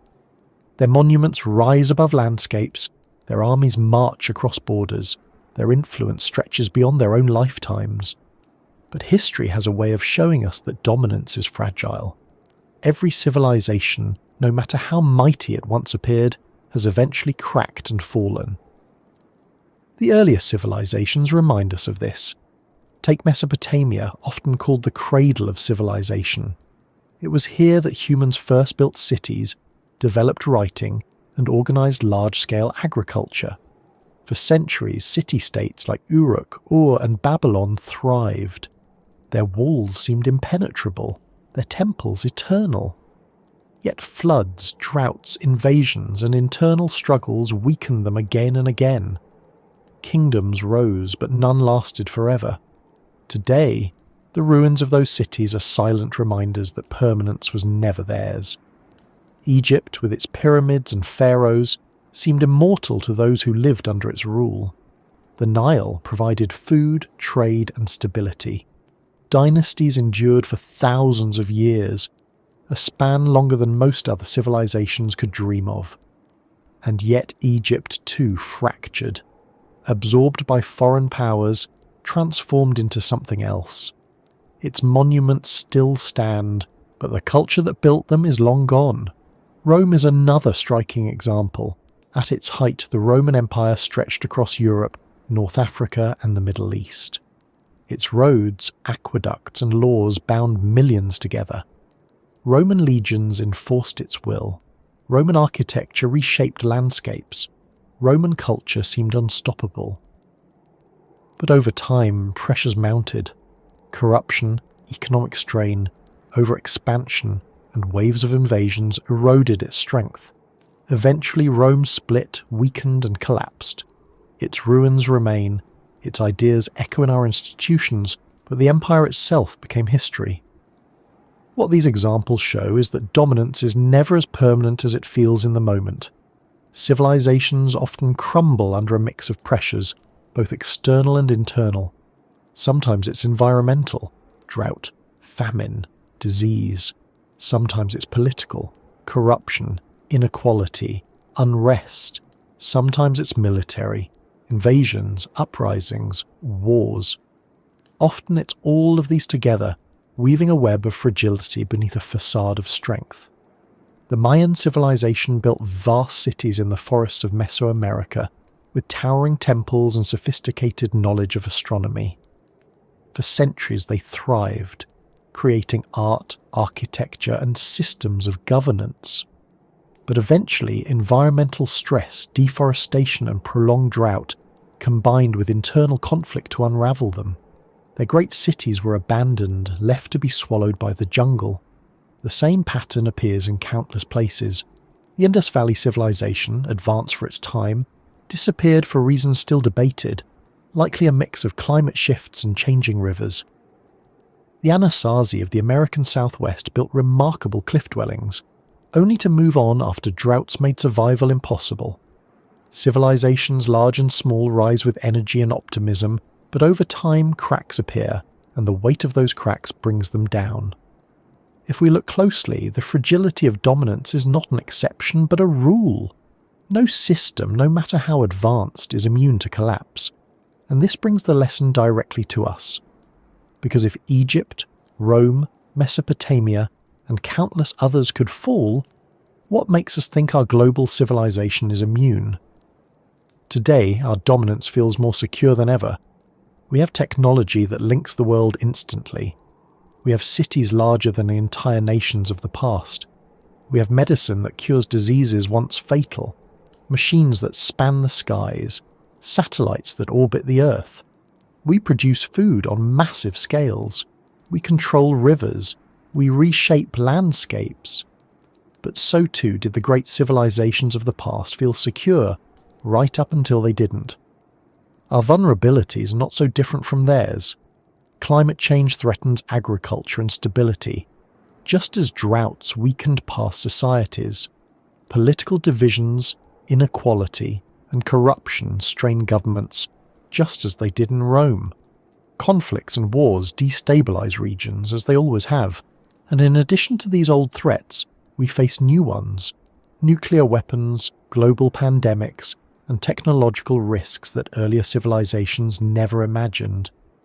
Dominance, in the end, is always fragile because it relies on balance.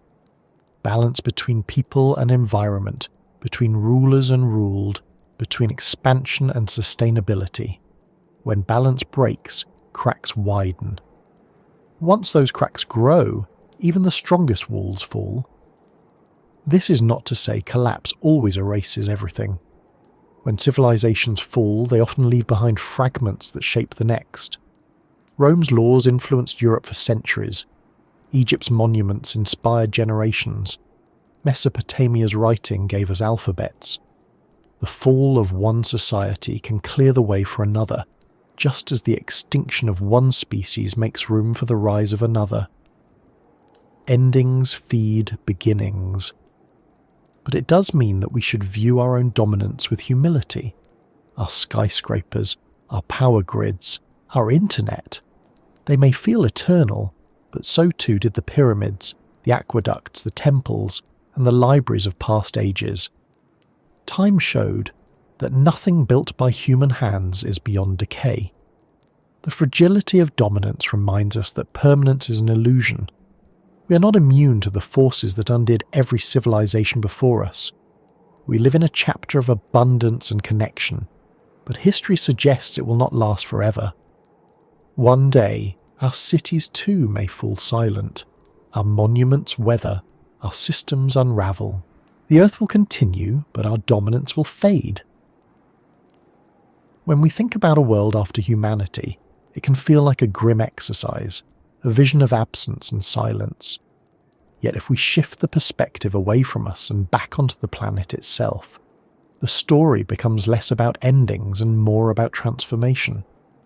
Because Earth has seen countless eras come and go, countless rulers rise and fall, and through it all it has healed, adapted and rewilded in ways that surpass what any single species imagines while it's here. If humanity were to vanish, Earth would not pause. It would change. The first days and weeks after us would carry traces of sudden stillness. Cities would remain, lights would flicker until grids failed, airplanes would fall silent, cars would stall on empty highways. Without people to tend them, power plants would shut down, water systems would dry or flood, and buildings would begin their slow surrender to weather.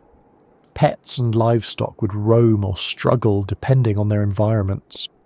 For a brief moment the world would seem frozen in the shape we left it, like a stage abandoned mid-performance. But already, the processes of healing would begin. Plants would be the first to reclaim what we built. Cracks in pavement would widen as roots pushed through. Vines would creep up walls. Grasses would spread across empty lots. Trees would seed themselves in open spaces. Within a few decades, most cities would be softened by greenery. Without constant clearing, forests would return where we once farmed. Prairies would spread where highways cut across the land. Wetlands would reform where rivers had been dammed. The planet has always been ready to cover scars once pressure is released. Animals too would move back into places we kept them from. Wolves and bears would reclaim forests in Europe and North America. Elephants might roam farther in Africa and Asia without poachers and fences. Deer, foxes and wild boars would thrive in abandoned suburbs. Birds would nest in crumbling towers, bats in tunnels, owls in attics. Species that had been pushed to the margins would expand again, filling the niches we once dominated. Oceans would begin to recover from centuries of overfishing. With no trawlers dragging nets, fish populations would rebound. Whales would migrate freely without ships to collide with or sonar to disrupt them. Coral reefs, though stressed by warming and acidification, might have a chance to stabilise if carbon levels declined over millennia. Life in the seas has always been quick to adapt when pressure is lifted, and given time, it would flourish again. Carbon itself would take longer to balance. The atmosphere we have altered would not reset overnight. But forests regrowing on abandoned farmland would absorb some of it. Soils would lock away more. Over centuries, the planet would slowly draw down excess carbon. Ice sheets might still retreat or vanish in the near term. Seas might still rise, climates might still shift. But without us burning fuels and clearing forests, new equilibria would form. Life would continue, reshaping itself to fit the changed world, just as it has after every past upheaval. Our monuments would not last forever. Glass towers would shatter, steel would rust, concrete would crumble. Within 1,000 years, few modern buildings would still stand intact.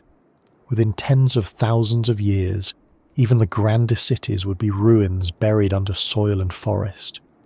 Only the most durable structures, stone monuments, underground tunnels, perhaps the carved faces of mountainside statues, would linger as faint echoes of us. Plastics, oddly, might be our longest-lasting trace, embedded in sediments and forming strange new composites. In the long arc, life would not just return but diversify. Evolution would continue. New species would emerge. Ecosystems would grow in complexity. Perhaps birds would radiate into new forms, or mammals would evolve traits we can't imagine.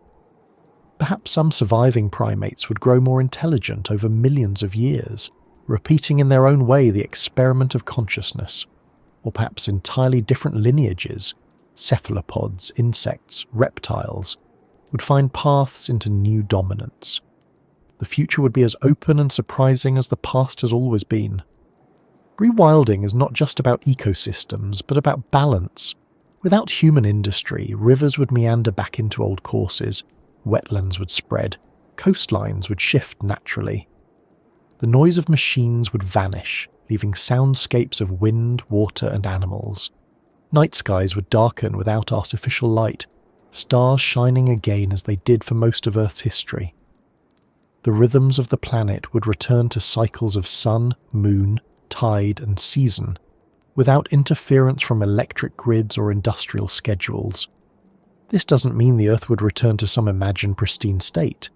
The traces of us would remain, in altered climates, in redistributed species, in geological layers. Invasive species we spread would still exist in places far from their origins. Domesticated animals might adapt into wild forms or fade away. The scars of mining and waste might linger for millennia. But the overall story would be one of adaptation, of life weaving around what we left, of nature filling the spaces we no longer occupy. And so, a world after humanity would not be barren but abundant. It would be quieter in human terms, but louder in natural ones. Forests would whisper, oceans would teem, animals would roam. It would be a world healing itself, not out of intention but out of persistence, because Earth has never needed us to thrive. Life existed for billions of years before us, and it will exist for billions after us. This perspective reframes our place. Rather than seeing ourselves as the final guardians of the planet, we can see that the planet carries on regardless. Our presence is a phase, our dominance a moment. If we vanish, the story does not end. It simply shifts. The idea of Earth healing and rewilding after us may sound humbling, even unsettling, but it can also be comforting. It reminds us that life is resilient, that the planet has endurance beyond any single species. It reminds us that while we may leave scars, time and life will cover them. It reminds us that endings for us are not endings for Earth. When people imagine the end of humanity, one of the most persistent questions follows quickly behind. If we disappear, could something like us ever rise again? Not exactly humans, of course, but intelligence of a similar kind. The ability to reason, to build, to speak, to reshape the environment with thought and intention rather than instinct. Is intelligence a rare accident that will never repeat? Or is it one of evolution's drafts, an idea so useful that it might appear again and again until the conditions are right? To even think about this, we first need to understand how unlikely our own path was. Our brains did not emerge fully formed, nor was there any grand plan guiding them. They were the product of a series of pressures: survival in shifting climates, the need for cooperation, the benefits of communication, the usefulness of tools. Our intelligence was an accumulation, not a leap. Millions of years of small steps layered into something that, when we look back, feels extraordinary. But to the Earth, it was just another adaptation. Other species have shown glimmers of this path. Crows and ravens use tools, bending twigs to fish out insects, dropping nuts onto roads for cars to crack. Octopuses solve puzzles, escape enclosures, recognize individuals. Dolphins communicate in complex patterns, teaching behaviors across generations. Elephants display memory and empathy, mourning their dead. These are not small signs. They show that intelligence is not ours alone, that the seeds of it exist across the tree of life. But seeds do not always grow into forests. Many of these species are constrained by their bodies, their environments, or the pressures they face. Octopuses are brilliant, but their short lifespans limit cultural transmission. Crows are clever, but wings and beaks make it harder to build complex technology. Dolphins are social, but the ocean environment restricts fire, metal, and construction. In each case, intelligence shines, but conditions keep it from expanding in the way it did for us. So the question is not whether intelligence could appear again. It already has, in smaller ways. The question is whether it could accumulate into something world-shaping, and for that the key may be the same as it was for us: environment, cooperation, and chance. If humans were gone, the niches we once filled would be open. Species that thrive in social groups, that can manipulate their environments, that have long lifespans and capacity for learning, would have opportunities. Primates might once again evolve toward higher intelligence. Given millions of years, a new lineage of apes could develop larger brains, more complex communication, and eventually even culture. But perhaps it wouldn't be primates. Maybe corvids, already showing remarkable problem solving, could evolve further if freed from the pressures that keep their populations in check. Maybe cephalopods, if oceans remained stable for long enough, could find paths toward longer lives and greater social learning. And then there is the possibility of something we can't imagine. The history of life is filled with surprises. Who would have predicted hundreds of millions of years ago that fish would crawl onto land and become mammals? Who would have predicted that tiny shrew-like creatures hiding from dinosaurs would someday build rockets? Predicting the next step is almost impossible, but the potential is there. Some argue that intelligence was inevitable, that the pressures of survival eventually push species toward it. After all, brains give flexibility, the ability to adapt to new environments, to outthink predators, to exploit opportunities. But others argue the opposite, that intelligence as we know it is a fluke, a rare and fragile convergence. After all, life thrived for billions of years without it. Trilobites ruled the seas without language. Dinosaurs dominated for over 100 million years without building cities. If intelligence were inevitable, why didn't it appear more often?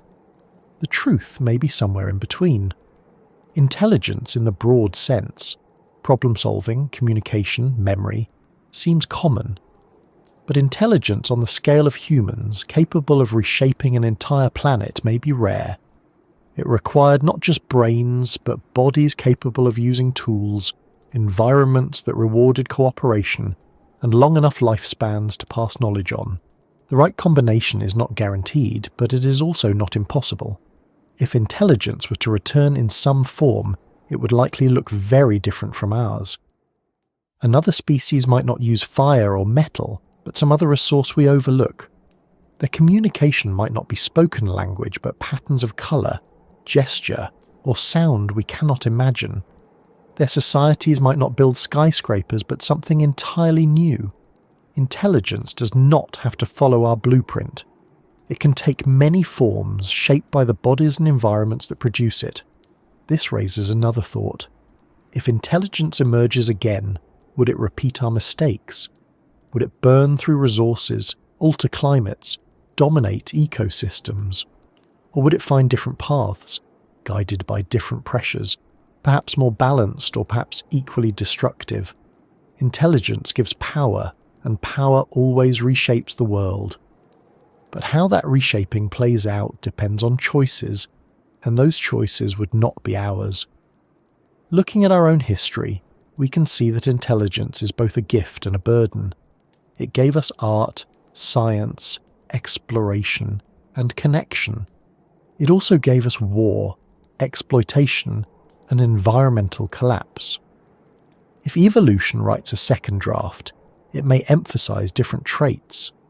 Maybe empathy and cooperation would be more central. Maybe efficiency rather than expansion. Or maybe the same cycle of rise and fall would play out, because intelligence is always walking a line between creation and destruction. The possibility of intelligence returning also humbles the idea that we are unique. Yes, we are the only species to have done what we've done, but uniqueness is temporary.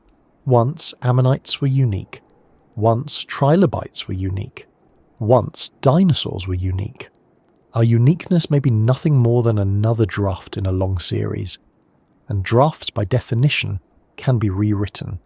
So, could intelligence return? The honest answer is yes, given enough time, but not in the way we imagine. Not another humanity, not another version of us. Something else. Something shaped by its own pressures, its own histories, its own chance convergences. It might happen in 10 million years, or 50, or never at all. The Earth is patient. It does not hurry. And that patience is what makes the question so fascinating. From the perspective of deep time, our story is brief, but time leaves room for countless experiments, countless second drafts. Intelligence may rise again, not because it must, but because evolution always explores possibilities, and sometimes, in those explorations, the extraordinary happens. When we think about intelligence, we almost always picture it in our own shape. We imagine hands capable of holding tools, eyes facing forward, voices carrying language. We imagine thought as something that looks like ours, because it's all we've ever known. But if humanity were to vanish and another form of intelligence were to rise, there is no reason to assume it would mirror us. Minds are not bound to a single blueprint. The way we think is only one version among countless possible versions. Consider the octopus again. Its nervous system is spread through its body, with neurons not just in its head but in its arms. When an octopus explores, it is not just a brain issuing commands, but arms acting with their own measure of autonomy. It is a distributed kind of intelligence, one where decision-making is shared across the body. If such a system evolved further, what would consciousness feel like in a being that does not centralize thought but spreads it out? Would such a mind even have a sense of self as we know it? Or would it experience existence as a more fluid, collective awareness of its parts? Birds offer another clue. Corvids and parrots, with their small but efficient brains, demonstrate problem-solving, tool use and memory. But their minds are tied to flight, to three-dimensional navigation, to social calls that span vast distances. If intelligence in birds expanded further, Their thought might be grounded not in objects and tools, but in patterns of movement, sound, and air. Their language could be song-like, woven with rhythm and pitch beyond our comprehension. What we call music might be the very core of their thought, not a decoration of it. Then there are dolphins and whales. Their communication systems, though still only partially understood, suggest complexity. Clicks, whistles, and even body language create layers of meaning. Their societies are rich with alliances, teaching, and traditions, but living in water shapes their minds in ways that diverge from ours. They do not build fire, carve stone, or bend metal. Their intelligence expresses itself socially and acoustically rather than materially. If given time to evolve further, they might construct entire worlds of thought out of sound and memory, architectures that exist in the mind rather than in the landscape. Thinking about these possibilities forces us to confront a limitation in ourselves. We often equate intelligence with technology, with visible signs of progress, tools, buildings, machines. But that is our bias. Intelligence is not always about what is built outside the body. It can be about what is built inside the mind. Whales may already carry sagas within their songs, oral histories longer than any written record passed down through generations. Their intelligence may be no less than ours, only different in expression.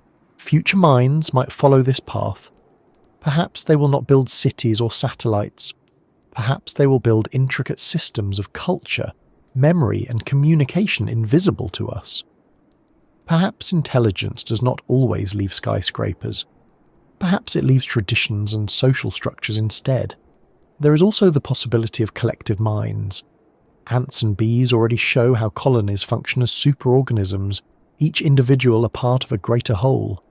Decision-making emerges not from one leader, but from the interactions of thousands.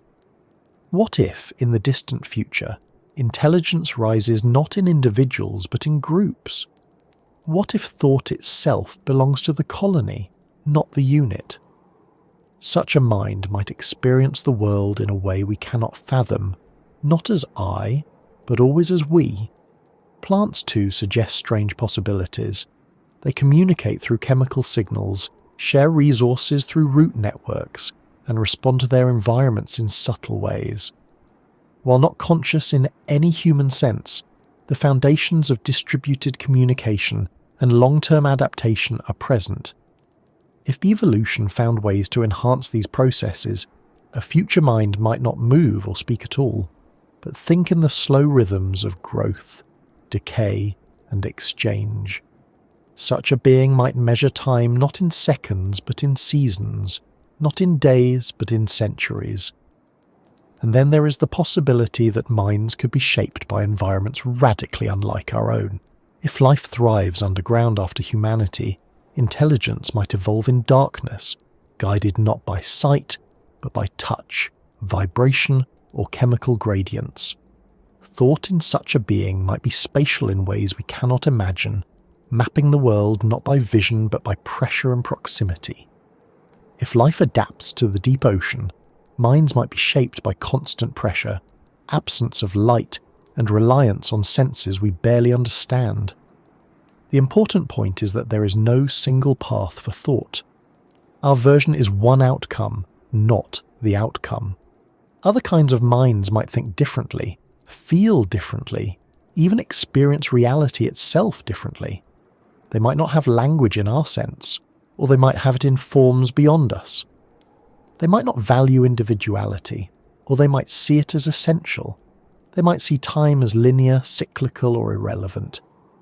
This should remind us how narrow our own perspective is. We're so used to our minds that we assume they are the measure. But imagine explaining human thought to a future intelligence unlike us. Imagine trying to describe how we translate sound into symbols, symbols into speech, speech into culture. To them it might seem as alien as their thought seems to us. What this reveals is that the question of future minds is less about whether they will exist, and more about how utterly different they will be. Evolution does not repeat itself exactly. It explores new solutions each time. If intelligence appear again, It will likely be something we could never have predicted, shaped by bodies, senses, and environments that are not ours. And this opens another reflection. Perhaps there are already minds on Earth we fail to recognise, because they do not look like ours. Perhaps whales already carry epics we cannot hear in full. Perhaps forests already hold communication we dismiss. Perhaps we are surrounded by other kinds of thinking, but our bias blinds us. If that is true, then the future does not need to invent new minds. It only needs to allow them to unfold. In the end, when we ask what future life might think like, we are really asking how flexible intelligence can be.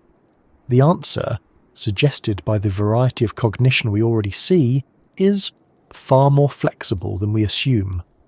Whether it comes from feathers, tentacles, fins, or roots, thought is not bound to one form.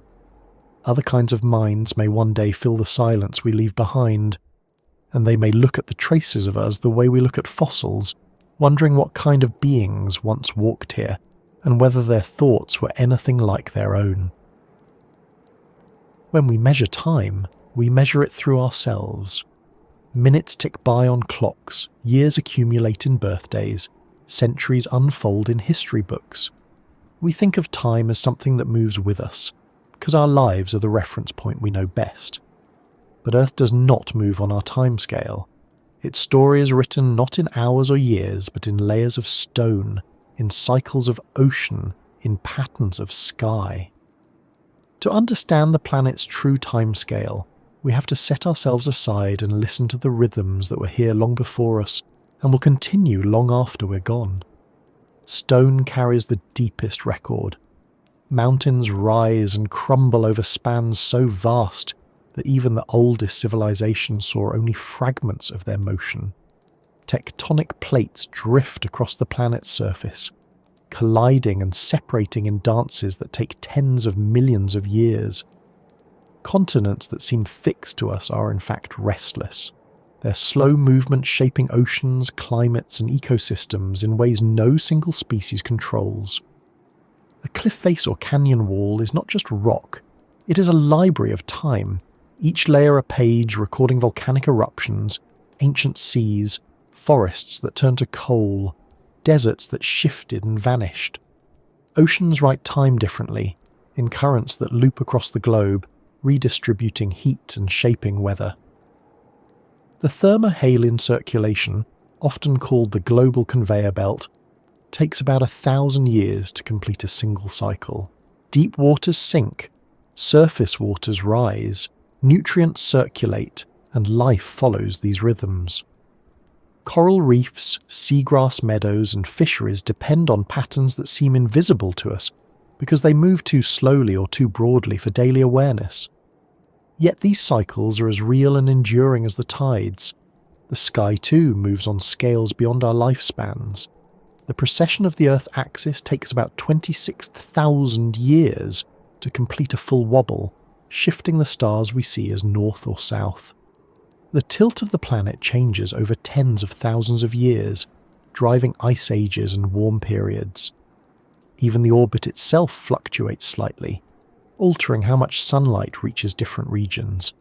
To us, the night sky looks constant, a familiar ceiling. To the Earth, it is a shifting stage where stars move, constellations reconfigure, and galaxies drift. Measured against these scales, human time feels like a flicker. Our recorded history stretches back only a few thousand years, the blink of an eye in geological terms. Even the entire span of our species, 200,000 or 300,000 years, is brief compared to the cycles of stone, ocean, and sky. When we build cities, when we write books, when we record music, we imagine permanence, but on the planet's timescale, we are temporary marks washed away almost as soon as they're made. This does not diminish us, but it does place us. We are part of a story much larger than ourselves, a story that has been unfolding for billions of years and will continue for billions more. The mountains we climb, the seas we sail, the stars we map. They are not backdrops for our lives, but characters with their own arcs, moving to rhythms too slow for us to follow fully. Understanding Earth's timescale also shifts how we think about our impact. When we speak of climate change, for example, we often talk about decades or centuries. But the carbon we release now will shape the atmosphere for thousands of years. The species we drive to extinction will be absent for millions. The scars of mining and construction will persist in stone long after our languages vanish. In the scale of our own lives, these impacts feel vast. In the scale of the planet, they are just another layer added to the record, another chapter that will one day be buried and rewritten. Stone, ocean, and sky remind us that change is constant. Mountains rise, but they also erode. Oceans circulate, but they also shift with temperature and salinity. Stars move across the heavens, but they also fade and die. Permanence is an illusion, even at planetary scales. The only constant is motion, reshaping the Earth endlessly. This perspective can be unsettling, because it shows how small we are, how little control we truly have. But it can also be grounding. It reminds us that we are not separate from these cycles, but embedded within them. Our bodies are made of minerals born in stars, water that has circulated through oceans for billions of years, air that has been breathed by countless beings before us. We are participants in the timescale of Earth, even if we usually don't notice it. Thinking in this way also opens the possibility that intelligence itself, our brief experiment of thought, is part of the planet's timescale. We imagine our minds as something unique, fleeting, unanchored. But perhaps they too are part of the cycles, rising and falling like seas, emerging and fading like mountains, drifting like stars. If intelligence ends with us, it will still be another layer in the record, another brief rhythm in a larger song. If it returns in some other form, it will simply be another variation of the same process. The Earth trying new drafts across time. To see stone, ocean, and sky as timescales is to accept patience. The Earth is not in a hurry.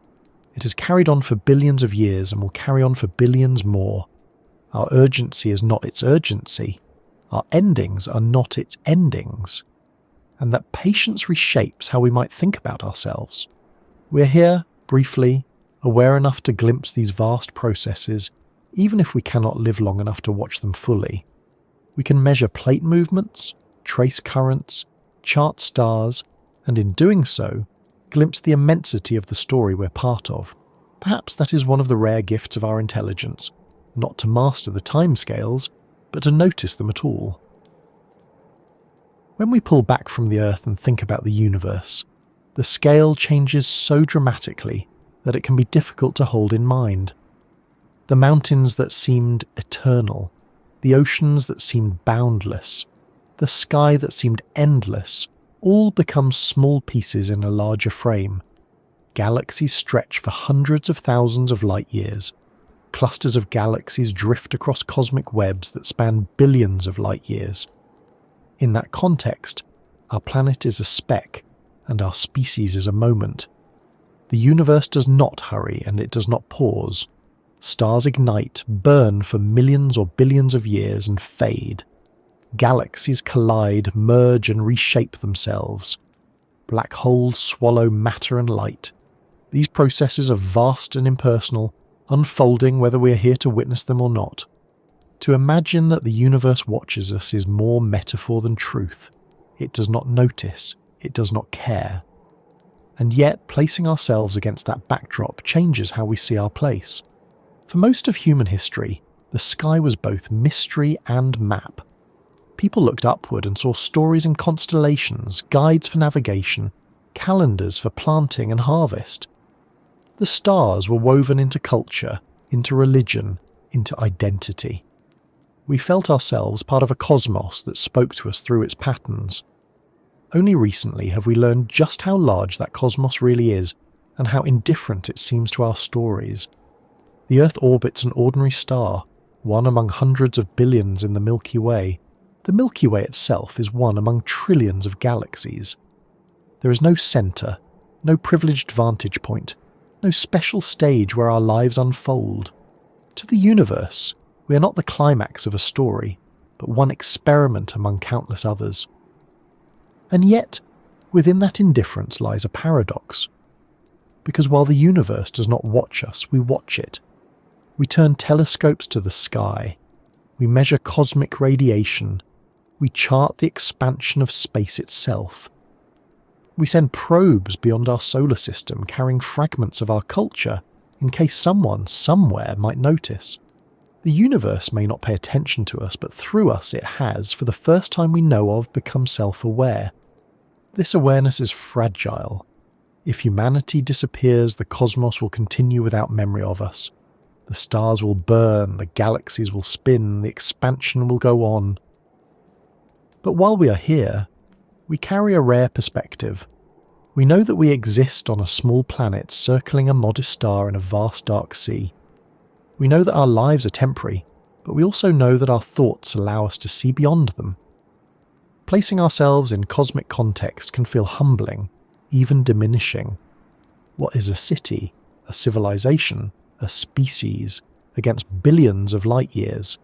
But it can also feel empowering, because even if the universe does not watch, we have the capacity to notice, to wonder, to reflect. We are part of the universe looking at itself, part of the cosmos turning its gaze inward. It also reframes the question of importance. Importance is not something handed down from the stars. It is something we create. We decide what matters in our brief time here. The universe does not need us, but we can choose to value connection, meaning, and curiosity. Our place in cosmic context is not about being central, but about being aware. Awareness may itself be one of the universe's rarest phenomena. Matter organizes into stars. Stars forge elements. Elements assemble into planets. And on at least one planet those elements have arranged into beings who wonder. It may have happened elsewhere, perhaps many times, perhaps never again. We cannot know yet. But the fact that it happened here at all is remarkable. So while the universe may not watch us, we can watch it, and in doing so we weave ourselves into its story. Our time may be short, our scale small, but awareness gives us a kind of place that stone, ocean, and sky alone do not grant. In cosmic terms, we are fleeting. In human terms, we are meaningful. Holding both truths at once is the challenge of seeing ourselves clearly. When we think about impermanence, it often feels like loss. We see ruins of past civilizations and think of decline. We watch forests cleared or species vanish and think of tragedy. We look at the short span of our own lives and feel the weight of endings. Permanence is something we long for, even though nothing in nature has ever been truly permanent. But if we step back, if we look at impermanence not as failure but as part of the pattern, it begins to take on a different shape. Endings belong in stories, and impermanence gives stories their meaning. Look at a leaf. It grows from a bud in spring, spreads wide in summer, catches light, and finally turns colour and falls. The falling is not failure. It is part of the cycle that makes the tree possible. Without impermanence, there would be no renewal, no room for the new. The same is true on larger scales. Species rise and vanish, making space for others. Continents drift and collide, creating mountains that will one day erode. Stars burn and die, scattering the elements that become planets and life. The universe itself moves toward transformations we cannot stop. Our discomfort comes from the way we measure time. For us, endings feel abrupt because our lifespans are short. But from the planet's perspective, or the universe's, endings are just transitions. The dinosaurs did not end life. Their extinction opened space for mammals to flourish. Ice ages did not end the planet. They reshaped its ecosystems. Endings are woven into beginnings so tightly that they are not truly separate. For human civilizations, impermanence has been the rule, not the exception. The walls of Troy fell, the libraries of Alexandria burned, the statues of Easter Island weathered under the sun. Yet each ending gave rise to new cultures, new knowledge, new stories. Rome's fall did not erase its influence. Egypt's decline did not erase its monuments. Even collapse leaves seeds that grow in unexpected ways. Impermanence does not mean erasure, it means transformation. At the personal scale, impermanence is what makes life vivid. Knowing that our time is limited gives urgency to choices, to relationships, to creativity. If we lived forever, would we treasure a sunrise, a song, a conversation? It is precisely because things end that they matter. Endings press us to notice, to value, to remember. This does not make endings easy. Grief is real, loss is heavy. But grief itself is proof of meaning. We do not grieve what we do not value. And if impermanence brings grief, it also brings depth. It reminds us that even small moments are part of a larger story. In a way, impermanence offers comfort because it levels all things. No empire is eternal, no monument immune to erosion, no star everlasting. This truth, while humbling, is also freeing. We're not failing by being temporary. We're participating in the same pattern that governs everything. To wish for permanence is to wish against the very structure of reality. To accept impermanence is to align ourselves with it. When we recognize this, our relationship to endings changes. We stop seeing them as breaks and start seeing them as continuations. The end of a season is the start of another. The end of one species makes room for another's rise. The end of a life feeds soil that nourishes new growth. Nothing disappears into nothing. It only shifts form. This understanding can reshape how we think about humanity's future too. If our species is temporary, as every species has been, then our eventual ending is not catastrophe but continuity. It may feel catastrophic to us, but to the planet, it will simply be another turn of the page. Life will go on, new forms will appear, new experiments will unfold. Even if we fear our absence, the story will not stop. And in this sense, impermanence holds a kind of mercy. It means that mistakes are not forever. Damage heals, though it takes time. Wounds close, though scars remain. The planet itself has endured meteor strikes, mass extinctions, volcanic winters, and yet it continues. No ending has ever been final. Even the death of stars plants the seeds of new solar systems. Impermanence ensures that nothing is truly locked in place, that there is always room for renewal. Perhaps that is why we tell stories with beginnings, middles, and endings. Without impermanence, a story would be endless, unchanging, without tension or meaning. We need endings to give shape. We need them to frame the arc of what came before. The same is true for existence itself. Impermanence is not the enemy of meaning. It is its foundation. When we place ourselves back into the cosmic context, this truth becomes even clearer. Galaxies evolve, stars are born and die, planets form and fade. On those scales, our lives are moments. But within those moments, meaning is possible precisely because they are finite. We are sparks against the darkness, and sparks matter because they cannot last. Accepting impermanence also gives us perspective. It tells us not to cling too tightly, but also not to despair. Our lives, our species, our civilizations will all end. But in those endings, there will always be continuations we cannot see. The story is larger than us, and endings are part of its rhythm. So when we think about impermanence, we can let it comfort us. Not because it erases loss, but because it makes loss part of a larger pattern. Not because it diminishes our efforts, but because it shows them to be part of a vast, interconnected flow. Permanence was never the promise. Change was. And change carries endings with it. Not as failures, but as necessary turns in the story. For much of our history, humans have told ourselves that we are the pinnacle of life on Earth. We point to our cities, our languages, our machines, our art. We look at the way we have reshaped landscapes, domesticated animals, unlocked the atom, and touch the stars, and we call it progress. We imagine ourselves at the top of a ladder, with all of evolution climbing toward us as if we were the goal all along. But when we look more closely at the story of life, the ladder becomes something else entirely. It is not a straight climb upward, but a branching web, an endless unfolding of possibilities. And in that web, what if we are not the pinnacle at all, but simply a bridge, a temporary link between what came before and what comes after? The idea of being a pinnacle is seductive because it flatters us. It suggests permanence, finality, completion. But evolution does not work toward completion. It works by experimenting, by testing variations, by discarding what does not fit and carrying forward what does. Dinosaurs once dominated the Earth for over 100 million years, far longer than humans have existed, yet their reign was not a pinnacle.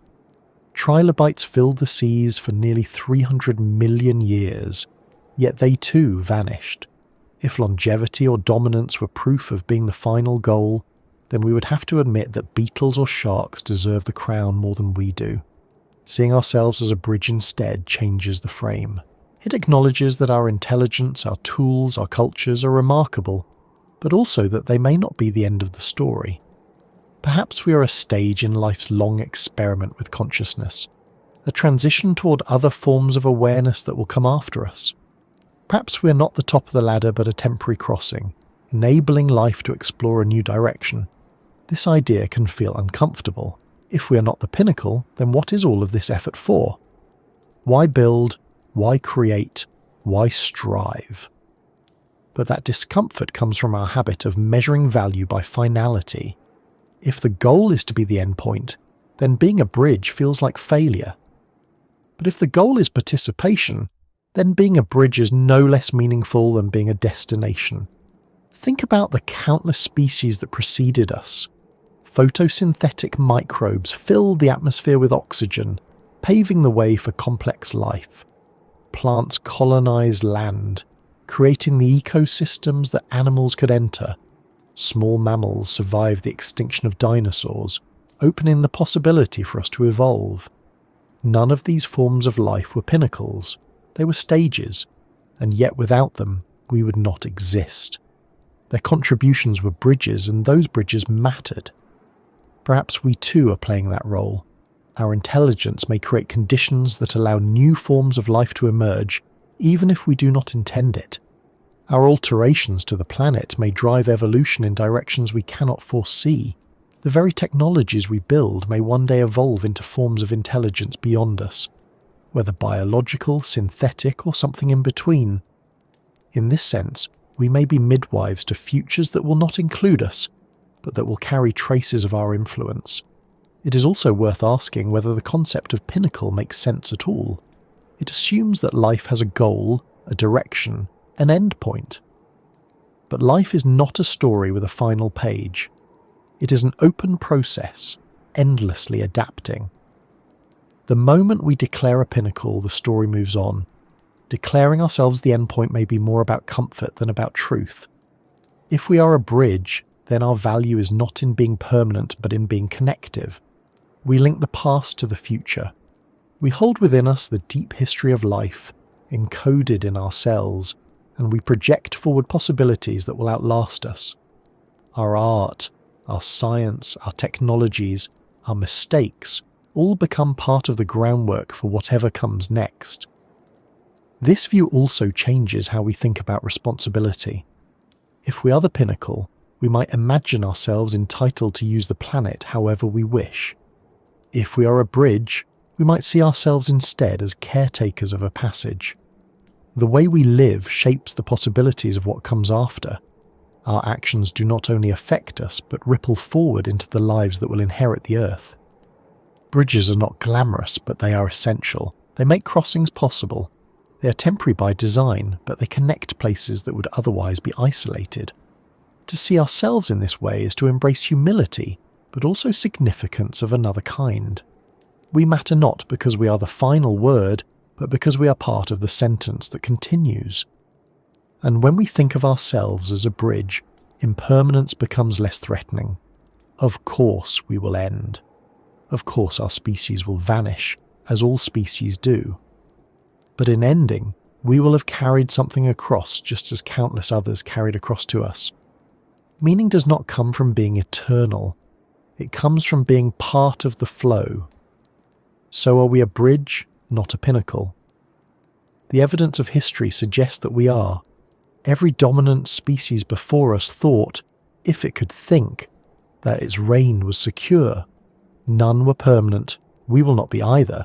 But bridges do not need to be permanent to matter. They need only to connect. And in that sense, our place in Earth's story may be less about being the culmination and more about being the passage, less about being the top of the ladder and more about being one of its many rungs. To accept this is not to diminish ourselves, but to see ourselves clearly. We are extraordinary, yes, but extraordinary does not mean final. Extraordinary can mean transitional. And that too is enough. Thank you for staying here with me through this long journey. If you've made it this far, you already know where the story has been leading. We began with the thought that maybe humans are not the pinnacle of life on this planet, not the final chapter, but something temporary, a phase in a story that has been unfolding for billions of years. And now, as we bring this reflection together, I want to leave you not with answers, but with perspective. When you step back far enough, humanity looks both small and extraordinary at the same time. Small, because our history is brief compared to the age of mountains and oceans, brief compared to the orbit of stars, brief compared to the deep time of the universe.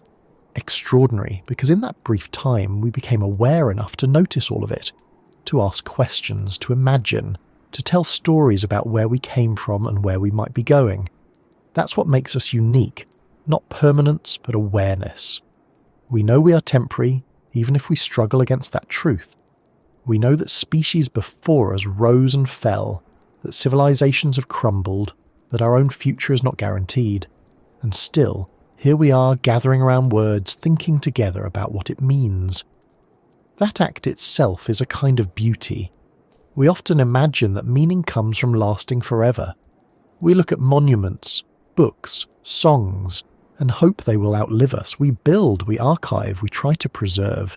We try, but permanence was never promised, and permanence was never required for meaning. A sunset does not need to last forever to be beautiful. A friendship does not need to be eternal to matter. A life does not need to avoid its ending to have value. Impermanence and beauty are not opposites, they are partners. When we apply that same thought to humanity, the picture shifts. Yes, we will end, as every species ends. But the fact that we existed at all, that we thought, that we created, that we left traces in stone and story, is remarkable. We do not need to be forever to be significant. We need only to be. And maybe that is the real gift of seeing ourselves as a temporary chapter. It frees us from the pressure of being the pinnacle, from the illusion that everything was leading to us. Instead, it places us in the flow, part of the same stream as trilobites and ammonites, as dinosaurs and birds, as trees and fungi, as microbes and mountains. Part of a story too vast for any one species to own. But that does not make our page in the story meaningless. Think of how many billions of years it took for the planet to produce creatures who could reflect at all. Think of how rare it may be for the universe to look at itself through eyes like ours. Maybe there are others, maybe there are none. But the fact that we are here, now, noticing, is enough to make this chapter luminous. When the story moves on, as it must, there will be other forms of life, other experiments, other drafts. Maybe some will be intelligent in ways we cannot imagine, maybe not. But our part will always have been written. We were here, we thought, we wondered. We left behind signs in stone and orbit and code. We shaped the earth, for better and for worse. We were not the first and we will not be the last, but we were real, and that reality is its own beauty. The comfort in all of this is knowing that endings do not erase. They transform. Just as forests grow after fires, just as stars scatter elements after they collapse. Just as rivers carve new paths when they overflow, endings are passages. Humanity will one day be a memory in the Earth's strata, a layer of carbon, plastic and fossil. But memory is still presence, and presence is still meaning. So if you take anything from this reflection, let it be this. Being temporary does not mean being unimportant. Our chapter may be brief, but it is part of a timeless story. Beauty does not depend on permanence. Beauty depends on presence, and presence we have. And as you listen to this now, wherever you are participating in that presence. You are part of the moment when the universe is aware of itself through us. That is not small, that is extraordinary. Thank you for spending this time here, for reflecting with me, for holding these questions in your own thoughts. If you found comfort in this journey, I invite you to carry it with you, to notice the ways impermanence can bring meaning, to see yourself as part of something vast and ongoing. And if you'd like to spend more time in these kinds of reflections, you're always welcome back. We'll keep exploring gently, piece by piece, the strange and beautiful story of Earth and life. Because even though our chapter is temporary, the act of wondering about it makes it timelessly beautiful.